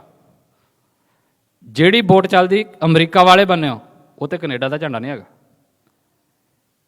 ਇਹ ਕੀ ਨੇ? ਇਹ ਮੈਸੇਜ ਹੁੰਦੇ ਨੇ ਜਿਹੜੇ ਆਮ ਸਾਡੇ ਸਮਾਜ 'ਚ ਇੱਕ ਪ੍ਰਚਾਰਕ ਆ ਨਾ ਵੀ ਕੈਨੇਡਾ ਅਮਰੀਕਾ ਦੀ ਇੱਕ ਸਟੇਟ ਆ, ਅਮਰੀਕਾ ਸ਼ੋਅ ਕਰਦਾ ਉਹਨਾਂ ਨੂੰ। ਸੋ ਇਹ ਝੰਡਿਆਂ ਦੀ ਗੱਲ ਹੁੰਦੀ, ਝੰਡਿਆਂ ਰਾਹੀਂ ਮੈਸੇਜ ਜਾਂਦੇ ਨੇ। ਉੱਥੇ ਹੁਣ ਅਮਰੀਕਾ ਨੂੰ ਬੋਲ ਕੇ ਨਹੀਂ ਦੱਸਣਾ ਪਿਆ, ਉਹਨੇ ਦੱਸਤਾ ਆ ਵੀ ਜੇ ਉਹ ਜਾਏਗੀ ਤੇ ਨਾਲ ਮੇਰਾ ਝੰਡਾ ਜਾਏਗਾ, ਪਰ ਜਿੱਦਣ ਮੇਰੇ ਆਏਗੀ ਵੋਟ ਤੇ ਮੇਰਾ ਇਕੱਲੇ ਦਾ ਆਏਗਾ। ਝੰਡਿਆਂ ਦੇ ਵਿੱਚ ਸੁਪਰੀਮੇਸੀ ਹੁੰਦੀ ਹੈ, ਤੁਹਾਡੀ ਪਹਿਚਾਣ ਹੁੰਦੀ ਹੈ।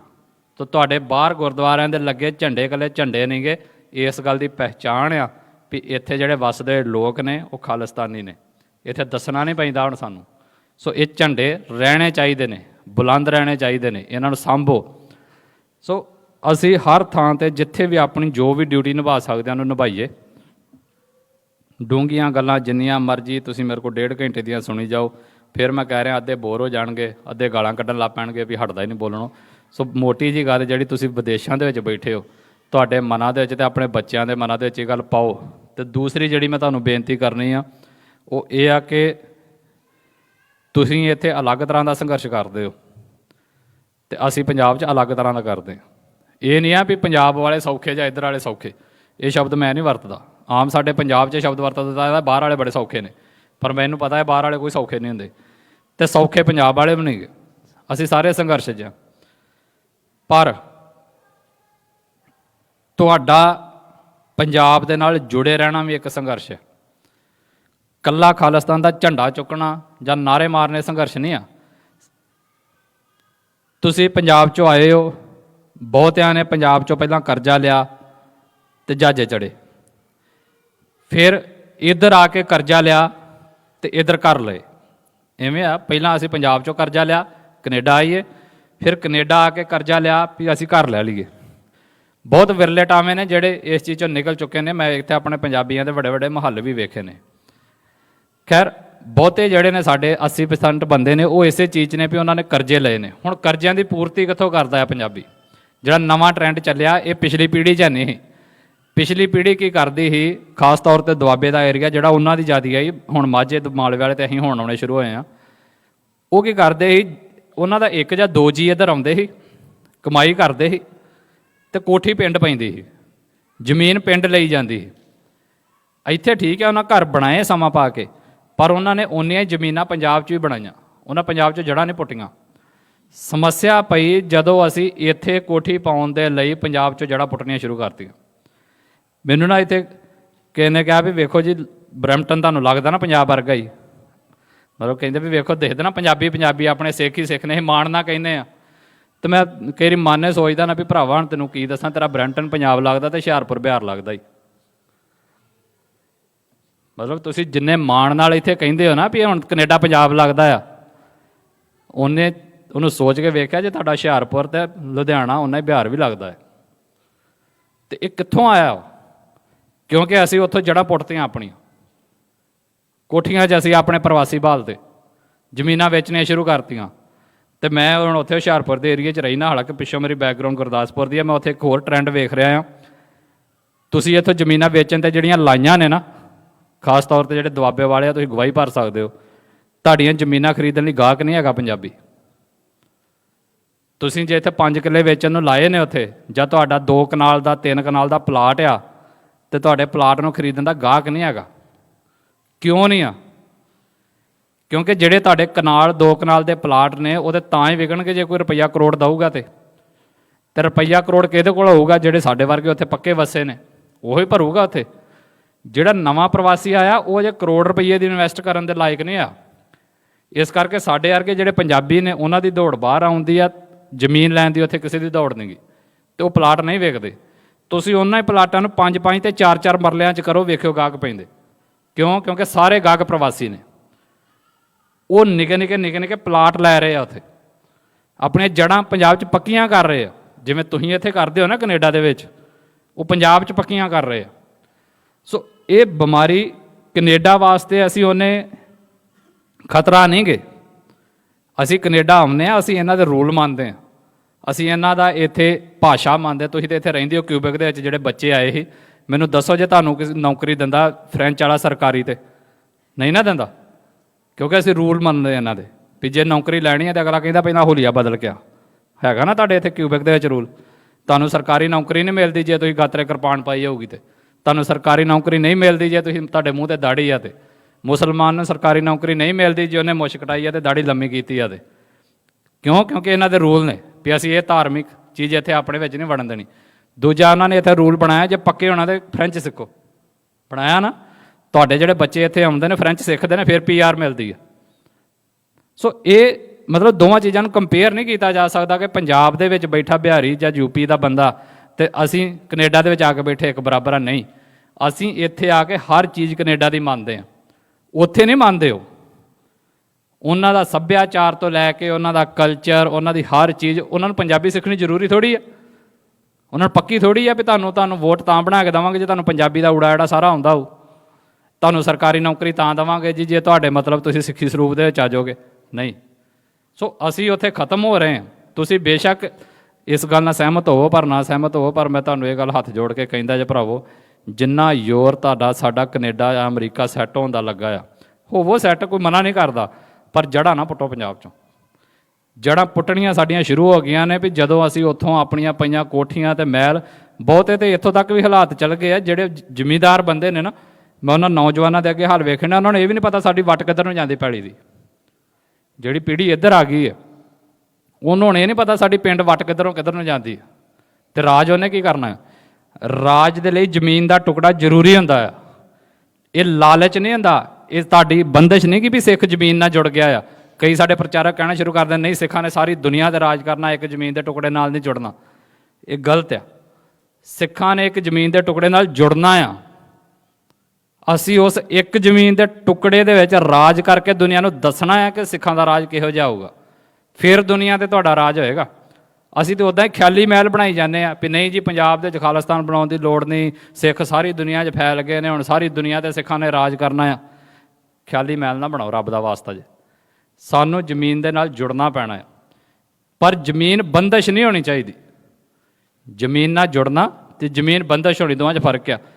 ਸਿੱਖੀ ਦਾ ਤੁਸੀਂ ਸਾਰਾ ਜੀਵਨ ਪੜ੍ਹੋ, ਬਾਬੇ ਨਾਨਕ ਤੋਂ ਲੈ ਕੇ ਗੁਰੂ ਗੋਬਿੰਦ ਸਿੰਘ ਮਹਾਰਾਜ ਤੇ ਅਗਲਾ ਸਾਰਾ ਇਤਿਹਾਸ। ਇੱਕ ਚੀਜ਼ ਜਿਹੜੀ ਬਾਬੇ ਨਾਨਕ ਨੇ ਕੀਤੀ ਹੈ ਨਾ, ਉਹ ਤੋਂ ਹੀ ਸਾਨੂੰ ਸਮਝ ਹੋ ਜਾਂਦੀ। ਜਿੱਥੇ ਜਿੱਥੇ ਬਾਬੇ ਨਾਨਕ ਨੇ ਜਾ ਕੇ ਪੜਾਅ ਰੱਖਿਆ, ਜਿੱਥੇ ਜਿੱਥੇ ਗੁਰਦੁਆਰੇ ਬਣੇ ਨਵੇਂ, ਗੁਰੂਆਂ ਨੇ ਜ਼ਮੀਨ ਖਰੀਦੀ। ਸ਼ੁਰੂਆਤ ਕਰਤਾਰਪੁਰ ਸਾਹਿਬ ਤੋਂ ਹੁੰਦੀ ਹੈ।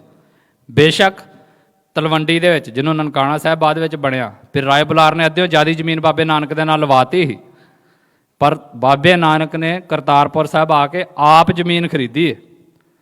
ਇਹ ਕੀ ਆ? ਇਹ ਸਾਨੂੰ ਇਸ਼ਾਰੇ ਨੇ। ਜ਼ਮੀਨ ਖਰੀਦਣੀ ਰਾਜ ਵੱਲ ਨੂੰ ਪਹਿਲੇ ਕਦਮ ਹੁੰਦੇ ਨੇ। ਜ਼ਮੀਨ ਦੇ ਉੱਤੇ, ਕਿਸੇ ਦੇ ਉੱਤੇ ਤੁਹਾਡਾ ਕਬਜ਼ਾ ਆਉਣਾ ਰਾਜ ਵੱਲ ਨੂੰ ਪਹਿਲੇ ਕਦਮ ਹੁੰਦੇ ਨੇ। ਤੁਸੀਂ ਰਾਜੇ ਹੁੰਦੇ ਹੋ ਉਸ ਜਗ੍ਹਾ ਦੇ। ਇੱਥੇ ਤੁਸੀਂ ਕਿਸੇ ਦੇ 4 ਰੂਮ ਬੈਡਰੂਮ ਘਰ ਦੇ ਵਿੱਚ ਕਿਰਾਏ 'ਤੇ ਰਹੋ ਤੇ ਤੁਹਾਨੂੰ ਸਕੂਨ ਨਹੀਂ ਮਿਲੇਗਾ। ਤੁਹਾਡੇ ਕੋਲ ਆਪਣਾ ਇੱਕ ਬੈਡਰੂਮ ਦਾ ਘਰ ਹੋਏਗਾ ਜਿਹੜਾ ਉਹਦੇ ਜਿੰਨਾ। ਕਿਉਂ? ਕਿਉਂਕਿ ਉਸ ਇੱਕ ਬੈਡਰੂਮ ਦੇ ਤੁਸੀਂ ਆਪਣੇ ਰਾਜੇ ਹੋ। ਜਿਹੜੀ ਦੁਨੀਆ ਕਹਿੰਦੀ ਨਾ ਵੀ ਵੱਡਾ ਆ, ਨਿੱਕਾ ਆ, ਖਾਲਿਸਤਾਨ ਇੰਜ ਬਣੇਗਾ ਉਂਝ ਬਣੇਗਾ, ਉਹਨਾਂ ਨੂੰ ਇਹ ਗੱਲ ਸਮਝ ਹੀ ਨਹੀਂ ਆਉਂਦੀ ਵੀ ਇੱਥੇ ਸਾਨੂੰ 2000 ਕਿਲੋਮੀਟਰ ਦੇ ਇੰਡੀਆ ਦੇ ਵਿੱਚ ਉਹ ਸਕੂਨ ਨਹੀਂ ਹੈਗਾ ਜਿਹੜਾ ਸਾਨੂੰ ਆਪਣੇ 50,000 ਕਿਲੋਮੀਟਰ ਦੇ ਵਰਗ ਦੇ ਵਿੱਚ ਮਿਲਣਾ। ਉੱਥੇ ਅਸੀਂ ਰਾਜੇ ਹੋਵਾਂਗੇ। ਸੋ ਉਹ ਰਾਜ ਦੀ ਪ੍ਰਾਪਤੀ ਦੇ ਲਈ ਪੰਜਾਬ ਦੇ ਵਿੱਚ ਤੁਹਾਡੀਆਂ ਜੜ੍ਹਾਂ ਲੱਗਣੀਆਂ ਬੜੀਆਂ ਜ਼ਰੂਰੀ ਨੇ।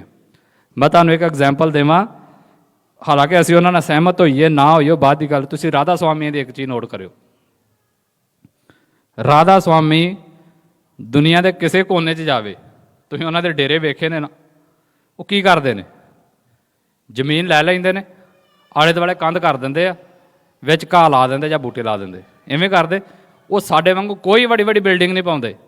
ਉਹ ਸਾਡੇ ਵਾਂਗੂ ਕਰੋੜਾਂ ਉੱਥੇ ਥਾਂ 'ਤੇ ਇਨਵੈਸਟ ਨਹੀਂ ਕਰਦੇ ਵੀ ਜੇ ਥਾਂ ਲੈ ਲਿਆ ਹੁਣ ਉੱਥੇ ਕਰੋੜ ਰੁਪਈਏ 5 ਕਰੋੜ ਦੀ ਬਿਲਡਿੰਗ ਪਾ ਦਿਓ। ਉਹ ਕੁਛ ਨਹੀਂ ਕਰਦੇ, ਉਹ ਸਿਰਫ ਥਾਂ ਲੈਂਦੇ ਨੇ। ਇਹ ਕੋਈ ਨਿੱਕੀ ਗੱਲ ਨਹੀਂ ਜੇ। ਇਹਨੂੰ ਤੁਸੀਂ, ਇਹ ਸਾਨੂੰ ਆਉਣ ਵਾਲੀਆਂ ਸਦੀਆਂ ਦੇ ਵਿੱਚ ਖਾਮਿਆਜਾ ਭੁਗਤਣਾ ਪੈਣਾ ਆ। ਉਹ ਉਸ ਜ਼ਮੀਨ ਦੇ ਰਾਜੇ ਨੇ। ਜਿਹੜੀ ਜ਼ਮੀਨ ਅਸੀਂ ਮਿੱਟੀ ਦੇ ਭਾਅ, ਮਤਲਬ ਮਿੱਟੀ ਵੀ ਦੇ ਭਾਅ ਨਹੀਂ, ਮੈਂ ਕਹਿੰਦਾ ਉਦੋਂ ਵੀ ਕੌਡੀਆਂ ਦੇ ਭਾਅ ਅਸੀਂ ਸੁੱਟਦੇ ਆ ਰਹੇ ਹਾਂ। ਸੋ ਪੰਜਾਬ 'ਚੋਂ ਜ਼ਮੀਨਾਂ ਵੇਚਣੀਆਂ ਬੰਦ ਕਰੋ। ਇਹ ਵੀ ਸੰਘਰਸ਼ ਦਾ ਇੱਕ ਹਿੱਸਾ ਆ। ਜਿਹੜੀ ਗੱਲ ਮੈਂ ਕਹਿ ਰਿਹਾ ਵੀ ਤੁਹਾਡੇ ਵੱਲੋਂ ਇੱਥੇ ਔਖੇ ਹੋਣਾ, ਤੁਹਾਡੇ ਵੱਲੋਂ ਇੱਥੇ ਪੈਸੇ ਕਮਾਉਣ ਦੇ ਲਈ ਦਿਨ ਰਾਤ ਮਿਹਨਤ ਕਰਨੀ, ਸਿਰਫ ਇਸ ਕਰਕੇ ਕਿ ਮੇਰੀ ਪੰਜਾਬ ਵਾਲੀ ਜ਼ਮੀਨ ਨਾ ਮੈਨੂੰ ਵੇਚਣੀ ਪਵੇ, ਇਹ ਵੀ ਸੰਘਰਸ਼ ਹੁੰਦਾ ਆ। ਸੋ ਨਿੱਕੇ ਨਿੱਕੇ ਜਿਹੜੇ ਯੋਗਦਾਨ ਸੰਘਰਸ਼ 'ਚ ਪਾ ਸਕਦੇ ਉਹਨੂੰ ਪਾਓ। ਗੱਲਾਂ ਹੋਰ ਮੇਰੇ ਕੋਲ ਜਿੰਨੀਆਂ ਮਰਜ਼ੀ ਮੈਂ ਕਰੀ ਜਾਵਾਂ ਉਹ ਬਾਅਦ ਦੀ ਗੱਲ ਆ, ਪਰ ਮੈਂ ਜਿਹੜੀ ਗੱਲ ਤੁਹਾਨੂੰ ਸਿਰਫ ਸਮਝਾਉਣੀ ਚਾਹੁੰਦਾ ਹੈਗਾ, ਜੇ ਤੁਸੀਂ ਸਮਝ ਪਾਓ ਤਾਂ ਉਹ ਸਿਰਫ ਇੰਨੀ ਕਿਹਾ, ਪਹਿਲੀ ਵੀ ਅਸੀਂ ਪੰਜਾਬੀ ਆ, ਸਿੱਖ ਆ, ਇੰਡੀਅਨ ਨਹੀਂ ਗੇ। ਇਹਨੂੰ ਆਪਣੀਆਂ ਪੀੜ੍ਹੀਆਂ ਤੱਕ ਲੈ ਕੇ ਜਾਓ।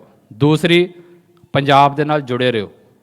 ਜਾਂ ਤੁਹਾਡੇ ਚੁੱਲ੍ਹਿਆਂ 'ਚ ਉੱਥੇ ਘਾਹ ਉੱਗ ਜੇ, ਕੁਛ ਨਹੀਂ ਹੁੰਦਾ, ਰੱਖੋ ਆਪਣੇ ਕੋਲ ਹੀ। ਪਰ ਇਹ ਸੰਘਰਸ਼ ਦਾ ਹਿੱਸਾ ਹੁੰਦਾ ਆ। ਅਸੀਂ ਯਹੂਦੀਆਂ ਦੀ, ਸਾਡੇ ਪ੍ਰਚਾਰਕ ਬੜੀਆਂ ਐਗਜ਼ਾਮਪਲਾਂ ਦਿੰਦੇ ਨੇ, ਚਲੋ ਉਹ ਕਿੱਦਾਂ ਦੇ ਨੇ ਕਿੱਦਾਂ ਦੇ ਨਹੀਂ ਨੇ ਉਹ ਬਾਅਦ ਦੀ ਗੱਲ ਆ।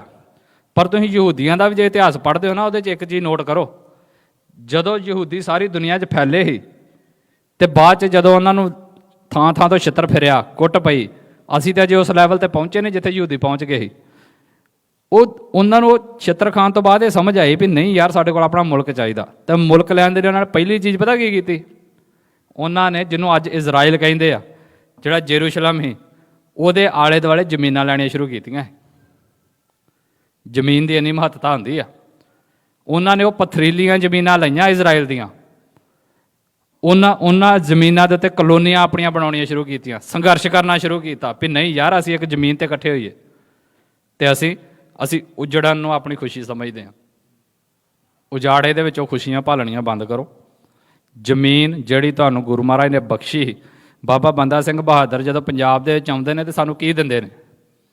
ਕਾਹਦੇ ਰਾਜੇ ਬਣਾਉਂਦੇ ਨੇ? ਕਾਹਦੇ ਮਾਲਕ ਬਣਾਉਂਦੇ ਨੇ? ਜ਼ਮੀਨਾਂ ਦੇ। ਇਹ ਜ਼ਮੀਨ ਨਿੱਕੀ ਜਿਹੀ ਚੀਜ਼ ਨਹੀਂ ਹੁੰਦੀ ਵੀ ਨਹੀਂ ਜੀ ਉੱਥੋਂ ਛੱਡ ਕੇ ਇੱਥੇ ਖਰੀਦ ਲਈ ਕਿੱਡੀ ਕੁ ਗੱਲ ਆ, ਘਰ ਹੀ ਆ, ਉੱਥੇ ਵੀ ਹੈਗਾ ਇੱਥੇ ਵੀ ਹੈਗਾ ਜੀ, ਉੱਥੇ ਕਿਹੜੇ ਕੰਮ ਹੀ, ਇੱਥੇ ਆਵਾਂਗੇ ਮਿਲ ਜਾਂਦਾ ਘਰ ਆ, ਜਿੰਨਾ ਕੁ ਥੋੜ੍ਹਾ ਵਿੱਚੋਂ ਕਰਜ਼ਾ ਚੁੱਕੋ ਹੋਏ ਸਹੀ। ਇਹ ਸਿਆਣਪ ਨਹੀਂ ਗੀ ਸਾਡੀ, ਘੱਟੋ ਘੱਟ ਖਾਲਿਸਤਾਨੀਆਂ ਦੀ ਤਾਂ ਇਹ ਸਿਆਣਪ ਨਹੀਂ ਗੀ। ਕੋਈ ਉਹ ਬੰਦਾ ਹੋਵੇ ਜਿਹਨੂੰ ਸਿੱਖੀ ਦੇ ਨਾਲ ਕੋਈ ਲੈਣ ਦੇਣ ਨਹੀਂ ਆ, ਜਿਹਨੂੰ ਪੰਜਾਬ ਦੇ ਨਾਲ ਕੋਈ ਲੈਣ ਦੇਣ ਨਹੀਂ ਆ, ਜਿਹਨੂੰ ਇਸ ਗੱਲ ਨਾਲ ਕੋਈ ਲੈਣ ਦੇਣ ਨਹੀਂ ਆ ਵੀ ਉਹਦਾ ਬੱਚਾ ਆ ਕੇ ਸਿੱਖ ਧਰਮ ਦੇ ਵਿੱਚ ਰਵੇ ਜਾਂ ਨਾ ਰਵੇ, ਜਿਹਨੂੰ ਇਸ ਗੱਲ ਨਾਲ ਕੋਈ ਲੈਣ ਦੇਣ ਨਹੀਂ ਆ ਵੀ ਗੁਰੂ ਮਹਾਰਾਜ ਦਾ ਸਿਧਾਂਤ ਦੁਨੀਆ 'ਤੇ ਲਾਗੂ ਹੁੰਦਾ ਕਿ ਨਹੀਂ ਹੁੰਦਾ, ਜਿਹਨੂੰ ਇਸ ਗੱਲ ਨਾਲ ਕੋਈ ਲੈਣ ਦੇਣ ਨਹੀਂ ਆ ਵੀ ਪੰਜਾਬੀ ਵੱਜਦੀ ਬਚੇ ਨਹੀਂ ਵੱਜਦੀ ਨਾ ਬਚੇ, ਜਿਹਨੂੰ ਇਸ ਗੱਲ ਨਾਲ ਕੋਈ ਲੈਣ ਦੇਣ ਨਹੀਂ ਆ ਵੀ ਸਿਰ 'ਤੇ ਪੱਗ ਹੁੰਦੀ ਹੋਵੇ ਤੇ ਨਹੀਂ ਹੁੰਦੀ ਨਾ ਹੋਵੇ, ਉਹ ਤਾਂ ਇਹ ਸਾਰਾ ਕੁਝ ਕਰੇ ਤੇ ਮੈਂ ਮੰਨ ਸਕਦਾ। ਅਤੇ ਉਹਨੂੰ ਕਰਨਾ ਵੀ ਇੱਦਾਂ ਹੀ ਚਾਹੀਦਾ। ਜਿਹਨੂੰ ਕਿਸੇ ਨਾਲ ਚੀਜ਼ ਨਾਲ ਲੈਣ ਦੇਣ ਹੀ ਨਹੀਂ, ਜਿਹਦੇ ਅੰਦਰ ਇਮੋਸ਼ਨ ਹੀ ਨਹੀਂ, ਉਹ ਤਾਂ ਜੋ ਮਰਜ਼ੀ ਕਰੇ ਫਿਰ ਜਸਟੀਫਾਈਡ ਆ। ਸਾਡੇ ਬੰਦੇ ਇਹਨਾਂ ਮੁਲਕਾਂ ਦੇ ਵਿੱਚ ਆ ਕੇ ਡਿਪਰੈਸ਼ਨ 'ਚ ਕਿਉਂ ਜਾਂਦੇ ਨੇ ਅਤੇ ਗੋਰੇ ਡਿਪਰੈਸ਼ਨ 'ਚ ਨਹੀਂ ਜਾਂਦੇ? ਉਹ ਹਾਲਾਂਕਿ ਉਹ ਵੀ ਹੋਣਗੇ, ਪਰ ਮੈਂ ਜਿਹੜਾ ਫ਼ਰਕ ਵੇਖਿਆ ਉਹ ਇਹੀ ਆ, ਗੋਰਿਆਂ ਦੇ ਵਿੱਚੋਂ ਜਿਹੜੇ ਤੇ ਗੋਰੇ ਇਮੋਸ਼ਨਲ ਹੋਣਗੇ, ਚੀਜ਼ਾਂ ਨਾਲ ਜੁੜੇ ਹੋਣਗੇ, ਉਹ ਡਿਪਰੈਸ਼ਨ 'ਚ ਜਾਂਦੇ ਨੇ ਇੱਥੇ ਵੀ। ਪਰ ਜਿੰਨੇ ਮੰਨ ਲਿਆ ਨਾ ਵੀ ਨਹੀਂ ਮੇਰੀ ਜ਼ਿੰਦਗੀ ਆ, ਨਿਆਣੇ ਜਾਣ ਢੱਠੇ ਖੂਹ 'ਚ, ਜਿੰਨੇ ਜੋ ਕਰਨਾ ਕਰੇ, ਮੈਂ ਇੱਕ ਵਾਰੀ ਜੰਮਣੇ ਜੰਮ ਤੇ ਗੱਲ ਖਤਮ ਹੋਈ, ਉਹ ਡਿਪਰੈਸ਼ਨ 'ਚ ਨਹੀਂ ਜਾਂਦਾ। ਅਸੀਂ ਸਾਡੇ ਲੋਕ ਇਹਨਾਂ ਮੁਲਕਾਂ 'ਚ ਆ ਕੇ ਡਿਪਰੈਸ਼ਨ 'ਚ ਕਿਉਂ ਜਾਂਦੇ ਹਾਂ? ਕਿਉਂਕਿ ਅਸੀਂ ਇਮੋਸ਼ਨਲੀ ਜੁੜੇ ਹੁੰਦੇ ਹਾਂ, ਅਤੇ ਇਮੋਸ਼ਨਲੀ ਜੁੜੇ ਰਹਿਣਾ ਆ। ਅਤੇ ਜੇ ਜੁੜਨਾ ਆ ਤਾਂ ਉਹਦੇ ਲਈ ਸਭ ਤੋਂ ਜ਼ਰੂਰੀ ਆ ਵੀ ਜਿਹੜੀ ਜਗ੍ਹਾ 'ਤੇ ਅਸੀਂ ਖਾਲਿਸਤਾਨ ਬਣਾਉਣਾ ਆ, ਤੁਹਾਡੀਆਂ ਜੜ੍ਹਾਂ ਉੱਥੇ ਰਹਿਣੀਆਂ ਬੜੀਆਂ ਜ਼ਰੂਰੀ ਨੇ। ਥਾਂ ਦੀ ਮਹੱਤਤਾ ਆ। ਤੁਸੀਂ ਇੱਥੇ ਚਲੋ ਮੰਨ ਲਓ ਮੈਂ ਐਗਜ਼ਾਮਪਲ ਦੇਣ ਲੱਗਾ ਵੀ ਆਪਾਂ ਗੁਰਦੁਆਰਾ ਸਾਹਿਬ ਬਣਾਇਆ, ਇੱਥੇ ਬਿਨਾਂ ਥਾਂ ਲਏ ਤਾਂ ਨਹੀਂ ਨਾ ਬਣਾ ਲਿਆ, ਪਹਿਲਾਂ ਇੱਥੇ ਦੇ ਸਿੱਖਾਂ ਨੇ ਥਾਂ ਲਿਆ ਹੋਏਗਾ। ਜੇ ਇਹਨੂੰ ਥਾਂ ਲੈਂਦੇ ਹੀ ਨਾ ਤੇ ਉੱਦਾਂ ਹੀ ਬਿਲਡਿੰਗ ਖੜੀ ਕਰਨੀ ਸ਼ੁਰੂ ਕਰ ਦਿੰਦੇ। ਕੋਈ ਕਰਨ ਦਿੰਦਾ ਖੜੀ? ਜੀ ਦੱਸੋ ਮੈਨੂੰ। ਮਤਲਬ ਵੀ ਜਿਹੜੀ ਜ਼ਮੀਨ ਤੁਹਾਡੀ ਨਾ ਹੋਵੇ, ਤੁਹਾਨੂੰ ਕੋਈ ਇੱਥੇ ਬਿਲਡਿੰਗ ਨਹੀਂ ਖੜੀ ਕਰਨ ਦਿੰਦਾ। ਅਤੇ ਤੁਸੀਂ ਇਹ ਗੱਲ ਮੰਨ ਲਓ, ਅਮਰੀਕਾ ਅਤੇ ਕੈਨੇਡਾ ਸਾਡੀ ਜੱਦੀ ਜਾਇਦਾਦ ਉਹ ਨਹੀਂ ਗੀ, ਪ੍ਰਾਪਰਟੀ। ਇੱਥੇ ਦੁਨੀਆ ਨੇ ਖਾਲਿਸਤਾਨ ਨਹੀਂ ਬਣਨ ਦੇਣਾ। ਕੈਨੇਡਾ ਨੇ ਆਪਣੇ ਮੁਲਕ ਦੇ ਵਿੱਚ ਖਾਲਿਸਤਾਨ ਨਹੀਂ ਬਣਨ ਦੇਣਾ। ਅਮਰੀਕਾ ਨੇ ਆਪਣੇ ਮੁਲਕ ਦੇ ਵਿੱਚ ਖਾਲਿਸਤਾਨ ਨਹੀਂ ਬਣਨ ਦੇਣਾ। ਇਹ ਬਣਨਾ ਪੰਜਾਬ 'ਚ ਹੀ ਆ। ਜਿਹੜੀ ਸਾਡੀ ਜ਼ਮੀਨ ਆ ਉੱਥੇ ਹੀ ਮਹਿਲ ਸਾਡਾ ਉਸਰਨਾ ਆ। ਅਤੇ ਜੇ ਆਪਣੀ ਜ਼ਮੀਨ ਨੂੰ ਵੇਚਣਾ ਸ਼ੁਰੂ ਕਰਤਾ ਅਤੇ ਗਵਾਂਢੀਆਂ ਦੀ ਜ਼ਮੀਨ 'ਤੇ ਇਨਵੈਸਟਮੈਂਟ ਕਰਨੀ ਸ਼ੁਰੂ ਕਰਤੀ, ਤਾਂ ਉਹ ਕਿਸੇ ਪੱਲੇ ਨਹੀਂ ਪੈਣੀ ਸਾਡੇ। ਇਹ ਜ਼ਮੀਨ ਸਾਡੀ ਹੋ ਕੇ ਵੀ ਸਾਡੀ ਨਹੀਂ ਰਹਿਣੀ, ਮੰਨੋ ਇਸ ਗੱਲ ਨੂੰ। ਜਿਹੜੀ ਜ਼ਮੀਨ ਸਾਡੀ ਰਹਿਣੀ ਆ, ਜਿੱਥੇ ਸਾਡਾ ਦਾਅਵਾ ਆ, ਉਹ ਪੰਜਾਬ ਹੀ ਰਹਿਣਾ ਆ। ਅਤੇ ਸਾਡਾ ਮਹਿਲ ਖਾਲਿਸਤਾਨ ਦਾ ਪੰਜਾਬ ਦੀ ਧਰਤੀ 'ਤੇ ਬਣਨਾ ਆ। ਅਤੇ ਜਿਸ ਜਗ੍ਹਾ 'ਤੇ ਸਾਡਾ ਮਹਿਲ ਬਣਨਾ ਆ, ਨੀਹਾਂ ਉੱਥੇ ਭਰੋ। ਸੋ ਇਹ ਗੱਲਾਂ ਨਿੱਕੀਆਂ ਨਿੱਕੀਆਂ ਨੇ। ਫਿਰ ਮੈਂ ਚੌਥੀ ਪੰਜਵੀਂ ਵਾਰੀ ਰਿਪੀਟ ਲੱਗਾ ਕਰਨ, ਵਾਰ-ਵਾਰ ਰਿਪੀਟ ਕਰਨਾ ਬੜਾ ਜ਼ਰੂਰੀ ਹੁੰਦਾ। ਇੱਕ ਵਾਰੀ ਮੈਂ ਪ੍ਰਿੰਸੀਪਲ ਸਤਬੀਰ ਸਿੰਘ ਦਾ, ਜਿਹੜੇ ਗਿਆਨੀ ਜੀ ਨੇ ਸ਼ਾਇਦ ਇਹਨਾਂ ਤੋਂ ਸੁਣਿਆ ਹੋਵੇ, ਸ਼੍ਰੋਮਣੀ ਕਮੇਟੀ ਜਿਹੜੇ ਜੋਬ ਕਰਦੇ ਹੁੰਦੇ ਸੀ, ਉਹਨਾਂ ਦਾ ਇੱਕ ਲੈਕਚਰ ਸੁਣਿਆ। ਉਹ ਬੜੀ ਕਮਾਲ ਦੀ ਗੱਲ ਕਹਿੰਦੇ ਵੀ ਜੇ ਤੁਸੀਂ ਤੁਰਨਾ ਹੋਵੇ, ਤੁਸੀਂ ਵੀ ਇੱਥੋਂ ਉੱਠ ਕੇ ਤੁਰਨਾ ਨਾ, ਉਹਨਾਂ ਵੀ ਇੱਦਾਂ ਹੀ ਕਹੇ ਵੀ ਜਦੋਂ ਤੁਸੀਂ ਉੱਠ ਕੇ ਤੁਰੋਗੇ ਤੇ ਇਹ ਗੱਲ ਮਹਿਸੂਸ ਕਰਿਓ। ਮੈਂ ਉਹਨਾਂ ਦੇ ਸ਼ਬਦ ਹੀ ਵਰਤਣ ਲੱਗਾ। ਉਹ ਕਹਿੰਦੇ ਜਦੋਂ ਹੁਣ ਤੁਸੀਂ ਇੱਥੋਂ ਉੱਠ ਕੇ ਤੁਰੋਗੇ ਨਾ, ਇਹ ਚੀਜ਼ ਨੂੰ ਮਹਿਸੂਸ ਕਰਿਓ, ਤੁਸੀਂ ਅਗਲਾ ਕਦਮ ਉਦੋਂ ਵਧਾ ਪਾਉਂਦੇ ਹੋ ਜਦੋਂ ਪਿਛਲੇ ਕਦਮ ਦੇ ਉੱਤੇ ਭਾਰ ਪਾਉਂਦੇ ਹੋ। ਤੁਸੀਂ ਅੱਗੇ ਵਧਣਾ ਹੈ ਨਾ, ਤਾਂ ਹੀ ਅੱਗੇ ਵੱਧ ਪਾਓਗੇ ਜੇ ਪਿਛਲੇ ਪੈਰ ਦੇ ਉੱਤੇ ਜ਼ੋਰ ਪਾਓਗੇ ਤੇ ਭਾਰ ਪਾਓਗੇ।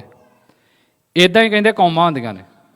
ਕੌਮਾਂ ਅੱਗੇ ਤਾਂ ਵੱਧ ਪਾਉਂਦੀਆਂ ਨੇ ਜੇ ਆਪਣੇ ਇਤਿਹਾਸ 'ਤੇ ਜ਼ੋਰ ਦੇਣਗੀਆਂ, ਤੇ ਇਤਿਹਾਸ 'ਤੇ ਭਾਰ ਪਾਉਣਗੀਆਂ। ਅਤੇ ਇਤਿਹਾਸ ਜਿਹੜਾ ਹੁੰਦਾ ਉਹਨੂੰ ਵਾਰ-ਵਾਰ ਰਿਪੀਟ ਹੀ ਕਰਨਾ ਪੈਂਦਾ ਹੁੰਦਾ ਆ। ਉਹਨੇ ਨਵਾਂ ਥੋੜ੍ਹੀ ਹੋ ਜਾਣਾ, ਇਤਿਹਾਸ ਉਹੀ ਰਹਿਣਾ ਹੁੰਦਾ ਆ। ਉਹਨੂੰ ਵਾਰ-ਵਾਰ ਰਿਪੀਟ ਕਰਨਾ ਪੈਂਦਾ ਹੁੰਦਾ ਤਾਂ ਕਿ ਸਾਡੇ ਅੰਦਰ ਪੱਕਿਆ ਹੀ ਰਵੇ। ਇਸੇ ਕਰਕੇ ਮੈਂ ਇੱਕੋ ਗੱਲ ਤੁਹਾਡੇ ਨਾਲ 5-7 ਵਾਰੀ ਰਿਪੀਟ ਕਰਨ ਡਿਆ ਇੱਕੋ ਲੈਕਚਰ ਦੇ ਵਿੱਚ, ਤਾਂ ਕਿ ਤੁਹਾਡੇ 'ਚ ਗੱਲ ਪੱਕੀ ਹੋ ਜੇ ਕਿ ਭਰਾਵੋ ਸਾਡਾ ਘਰ ਪੰਜਾਬ ਆ, ਅਸੀਂ ਸਾਡਾ ਮਹਿਲ ਪੰਜਾਬ 'ਚ ਬਣਨਾ ਹੈ, ਸਾਡਾ ਖਾਲਿਸਤਾਨ ਪੰਜਾਬ ਦੀ ਧਰਤੀ 'ਤੇ ਹੋਣ ਦੇ ਵਿੱਚ ਆਉਣਾ ਜੇ, ਅਤੇ ਆਪਣੇ ਆਪ ਨੂੰ ਪੰਜਾਬੀ, ਸਿੱਖ ਅਤੇ ਖਾਲਿਸਤਾਨੀ ਦੁਨੀਆ ਦੇ ਵਿੱਚ ਰਿਪਰਜੈਂਟ ਕਰੋ, ਨਾ ਕਿ ਇੰਡੀਅਨ। ਸੋ ਮੈਨੂੰ ਲੱਗਦਾ ਸਮਾਂ ਕਾਫੀ ਹੋ ਗਿਆ। ਠੀਕ ਹਾਂ, ਸੋ 8 ਵੱਜ ਚੱਲੇ ਨੇ, ਮੈਨੂੰ ਲੱਗਦਾ 30-40 ਮਿੰਟ ਮੈਂ ਲੈ ਗਿਆ। ਫਿਰ ਉਹ ਗੱਲ ਹੋ ਜਾਣੀ ਵੀ ਬੋਲਾਂਗਾ ਵੱਧ ਅਤੇ ਫਿਰ ਸਿਰ ਦੇ ਉੱਤੋਂ ਦੀ ਜਾਣੀਆਂ ਸ਼ੁਰੂ ਹੋ ਜਾਣੀਆਂ, ਮੈਂ ਤਾਂ ਬੋਲੀ ਜਾਣਾ ਆ। ਸੋ ਮੈਂ ਸਿਰਫ ਇਹ ਨਹੀਂ ਕਿ ਗੱਲ ਤੁਹਾਨੂੰ ਕਹਿਣੀ ਚਾਹੁੰਦਾ। ਤੁਹਾਡੇ ਸਵਾਲ ਜਵਾਬ ਬਹੁਤ ਹੋਣਗੇ, ਆਪਾਂ ਕੋਸ਼ਿਸ਼ ਕਰਾਂਗੇ ਬਾਅਦ ਵਿੱਚ ਬਹਿ ਕੇ ਗੱਲ ਵੀ ਕੀਤੀ ਜਾਵੇ। ਪਰ ਮੈਂ ਸਾਰਿਆਂ ਨੂੰ ਇੱਕ ਵਾਰੀ ਇੱਕ ਥਾਂ ਦੇ ਉੱਤੇ ਹੋਣੇ ਦਾ ਨਿਚੋੜ ਕੱਢਾਂ, ਉਹ ਇਹ ਆ ਵੀ ਪਹਿਲੀ ਚੀਜ਼ ਇਮਾਨਦਾਰੀ ਲਿਆਓ, ਦੂਜੀ ਚੀਜ਼ ਸਪਸ਼ਟਤਾ ਲਿਆਓ, ਤੀਜੀ ਚੀਜ਼ ਸਮਾਂ ਦਿਓ ਮੂਵਮੈਂਟ ਨੂੰ। ਚੌਥੀ ਚੀਜ਼ ਸਾਥ ਦਿਓ ਮੂਵਮੈਂਟ ਦਾ। ਪੰਜਵੀਂ ਚੀਜ਼ ਮੂਵਮੈਂਟ ਨੂੰ ਸਰਮਾਇਆ ਵੀ ਦਿਓ। ਛੇਵੀਂ ਚੀਜ਼ ਮੂਵਮੈਂਟ ਦੇ ਲਈ ਚੰਗੀਆਂ ਸਲਾਹਾਂ ਵੀ ਦਿਓ, ਮਾੜੀਆਂ ਸਲਾਹਾਂ ਨਾ ਦਿਓ। ਮੈਂ ਕੈਨੇਡਾ ਦੇ ਵਿੱਚ ਆ ਕੇ ਮੈਂ ਬੜੇ ਥਾਵਾਂ 'ਤੇ ਵਿਚਰਿਆ ਹਾਂ। ਇੱਥੇ ਵੀ ਹੁੰਦਾ, ਸਾਡੇ ਨਾਲ ਪੰਜਾਬ 'ਚ ਵੀ ਹੁੰਦਾ। ਸਲਾਹਾਂ ਬਹੁਤ ਨੇ ਸਾਡੇ ਕੋਲ। ਤੁਸੀਂ ਇੱਥੇ ਬਾਅਦ 'ਚ ਵੀ ਮੇਰੇ ਨਾਲ 3 ਘੰਟੇ ਬਹੋਗੇ ਨਾ, ਤੁਸੀਂ ਖੂਬ ਸਲਾਹਾਂ ਕਰੋਗੇ, ਜੇ ਇੱਦਾਂ ਕਰਨਾ ਚਾਹੀਦਾ, ਇੱਦਾਂ ਕਰਨਾ ਚਾਹੀਦਾ, ਆਹ ਕਰਨਾ ਚਾਹੀਦਾ, ਉਹ ਕਰਨਾ ਚਾਹੀਦਾ। ਅਤੇ ਜਦੋਂ ਮੈਂ ਪੰਜਾਬ 'ਚ ਵੀ ਕਹਿੰਦਾ ਨਾ ਵੀ ਕਰਨਾ ਕਿੰਨੇ ਆ, ਉੱਠੋ ਕਰੀਏ, ਫਿਰ ਪਛਾਣ ਨੂੰ ਜਾਣੇ ਸ਼ੁਰੂ ਹੋ ਜਾਂਦੇ ਸਾਡੇ ਬੰਦੇ। ਸਾਥ ਵੀ ਦਿਓ। ਸੋ ਇਹ ਸਾਰੀਆਂ ਚੀਜ਼ਾਂ ਨੂੰ ਮਿਕਸ ਕਰੋ। ਇਹਨਾਂ ਜਦੋਂ ਮਹਿਲ ਬਣਾਉਣਾ ਨਾ, ਤੁਸੀਂ ਕਹੋ ਵੀ ਇਕੱਲੀ ਬਜਰੀ ਨਾ ਬਣ ਜੇ। ਇਕੱਲੀ ਬਜਰੀ ਨਾਲ ਨਹੀਂ ਬਣਨਾ, ਵਿੱਚ ਸੀਮੈਂਟ ਵੀ ਪਾਉਣਾ ਪੈਣਾ, ਵਿੱਚ ਰੇਤ ਵੀ ਪਾਉਣੀ ਪੈਣੀ, ਨੀਹਾਂ ਭਰਨ ਦੇ ਲਈ ਮਿੱਟੀ ਵੀ ਪਾਉਣੀ ਪੈਣੀ ਆ। ਇਹਨੂੰ ਮਤਲਬ ਤੁਹਾਡੇ 'ਤੇ ਚਲੋ ਇੱਥੇ ਲੱਕੜ ਲੱਗਦੀ, ਚਲੋ ਮੈਂ ਕਹਿਣਾ ਲੱਕੜ ਲਾਉਣੀ ਪੈਣੀ ਆ, ਲੱਕੜ ਜੋੜਨ ਲਈ ਗਲੂ ਲਾਉਣੀ ਪੈਣੀ ਆ, ਲੱਕੜ ਦੇ ਜੋੜ ਵਿੱਚੋਂ ਕਰਨ ਦੇ ਲਈ ਇਹਦੇ ਵਿੱਚ POP ਭਰਨੀ ਪੈਣੀ ਆ। ਸਾਰਾ ਕੁਝ ਕਰਨਾ ਪੈਂਦਾ ਨਾ, ਫਿਰ ਨਿਖਰ ਕੇ ਚੀਜ਼ ਸਾਹਮਣੇ ਆਉਂਦੀ ਨਾ। ਅਤੇ ਕੋਈ ਇੱਕੋ ਚੀਜ਼ 'ਤੇ ਜ਼ੋਰ ਦੇਈ ਜਾਵੇ, ਬਾਕੀ ਕੰਮ ਕਰੇ ਨਾ, ਅਤੇ ਉਹ ਕਿੱਥੋਂ ਬਣ ਜੂਗਾ।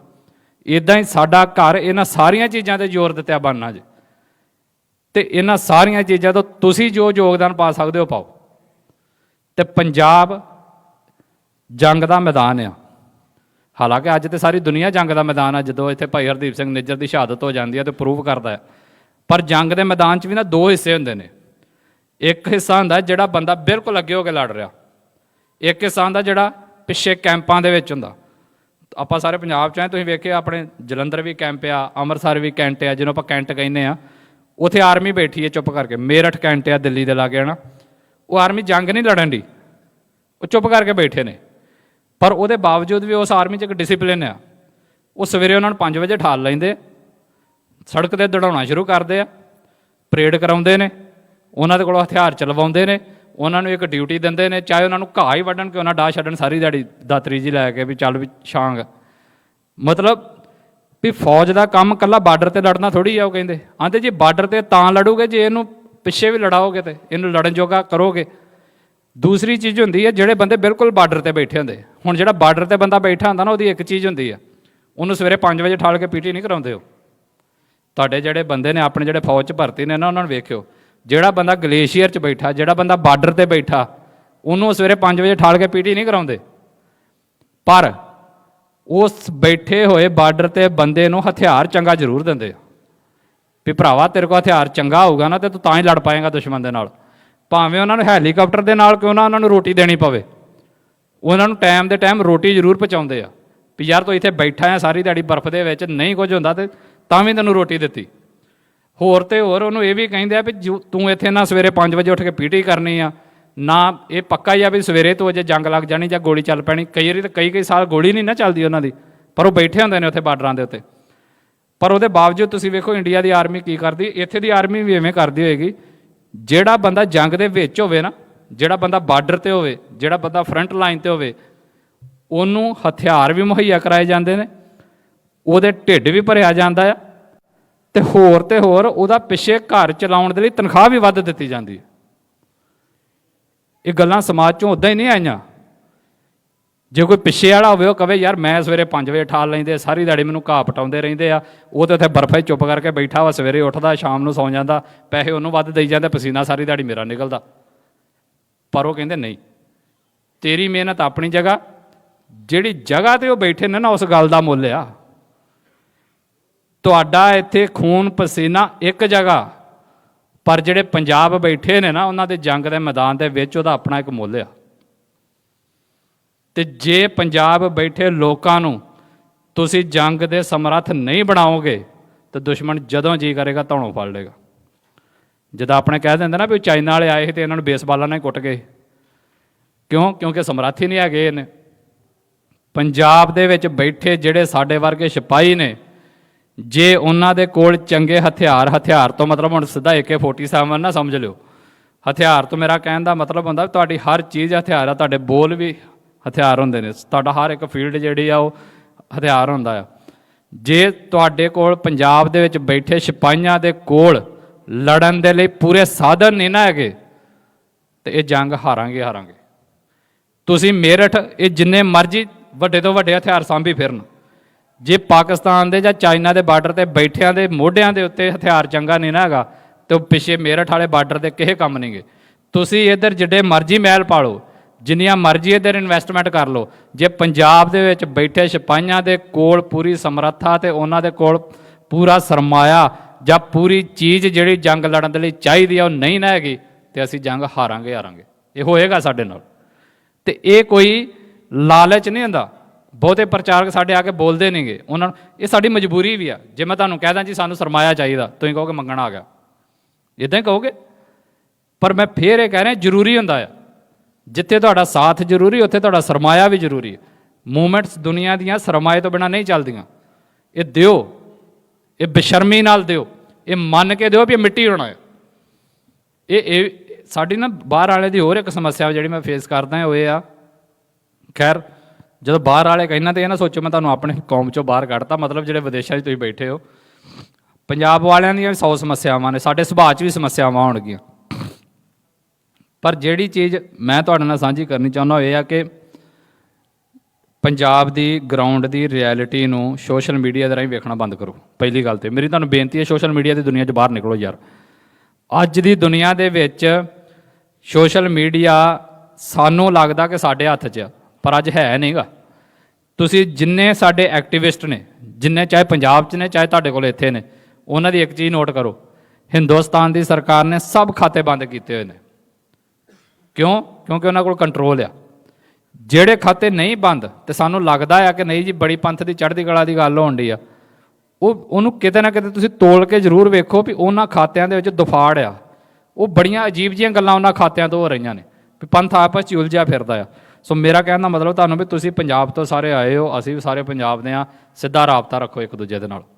ਆਹ ਸੋਸ਼ਲ ਮੀਡੀਆ 'ਤੇ ਜਿਹੜਾ ਗੰਦ ਪਾਇਆ ਜਾਂਦਾ ਨਾ, ਇਹ 'ਚੋਂ ਬਾਹਰ ਨਿਕਲੋ। ਕੋਈ ਮੇਰੇ ਵਰਗੇ ਦੇ ਦਿਮਾਗ 'ਚ ਆਉਂਦੀ ਸੰਘਰਸ਼ ਦੀ ਗੱਲ, ਚੁੱਕ ਮਾਰਦਾ ਫੇਸਬੁੱਕ 'ਤੇ ਪੋਸਟ। ਕਿਸੇ ਨੂੰ ਕੋਈ ਸਵਾਲ ਪੁੱਛਣਾ, ਚੱਕ ਫੇਸਬੁੱਕ 'ਤੇ ਪੋਸਟ। ਦੱਸ ਫੇਸਬੁੱਕ ਹੀ ਤੁਸੀਂ ਸੱਥ ਬਣਾ ਲਈ ਹੁਣ।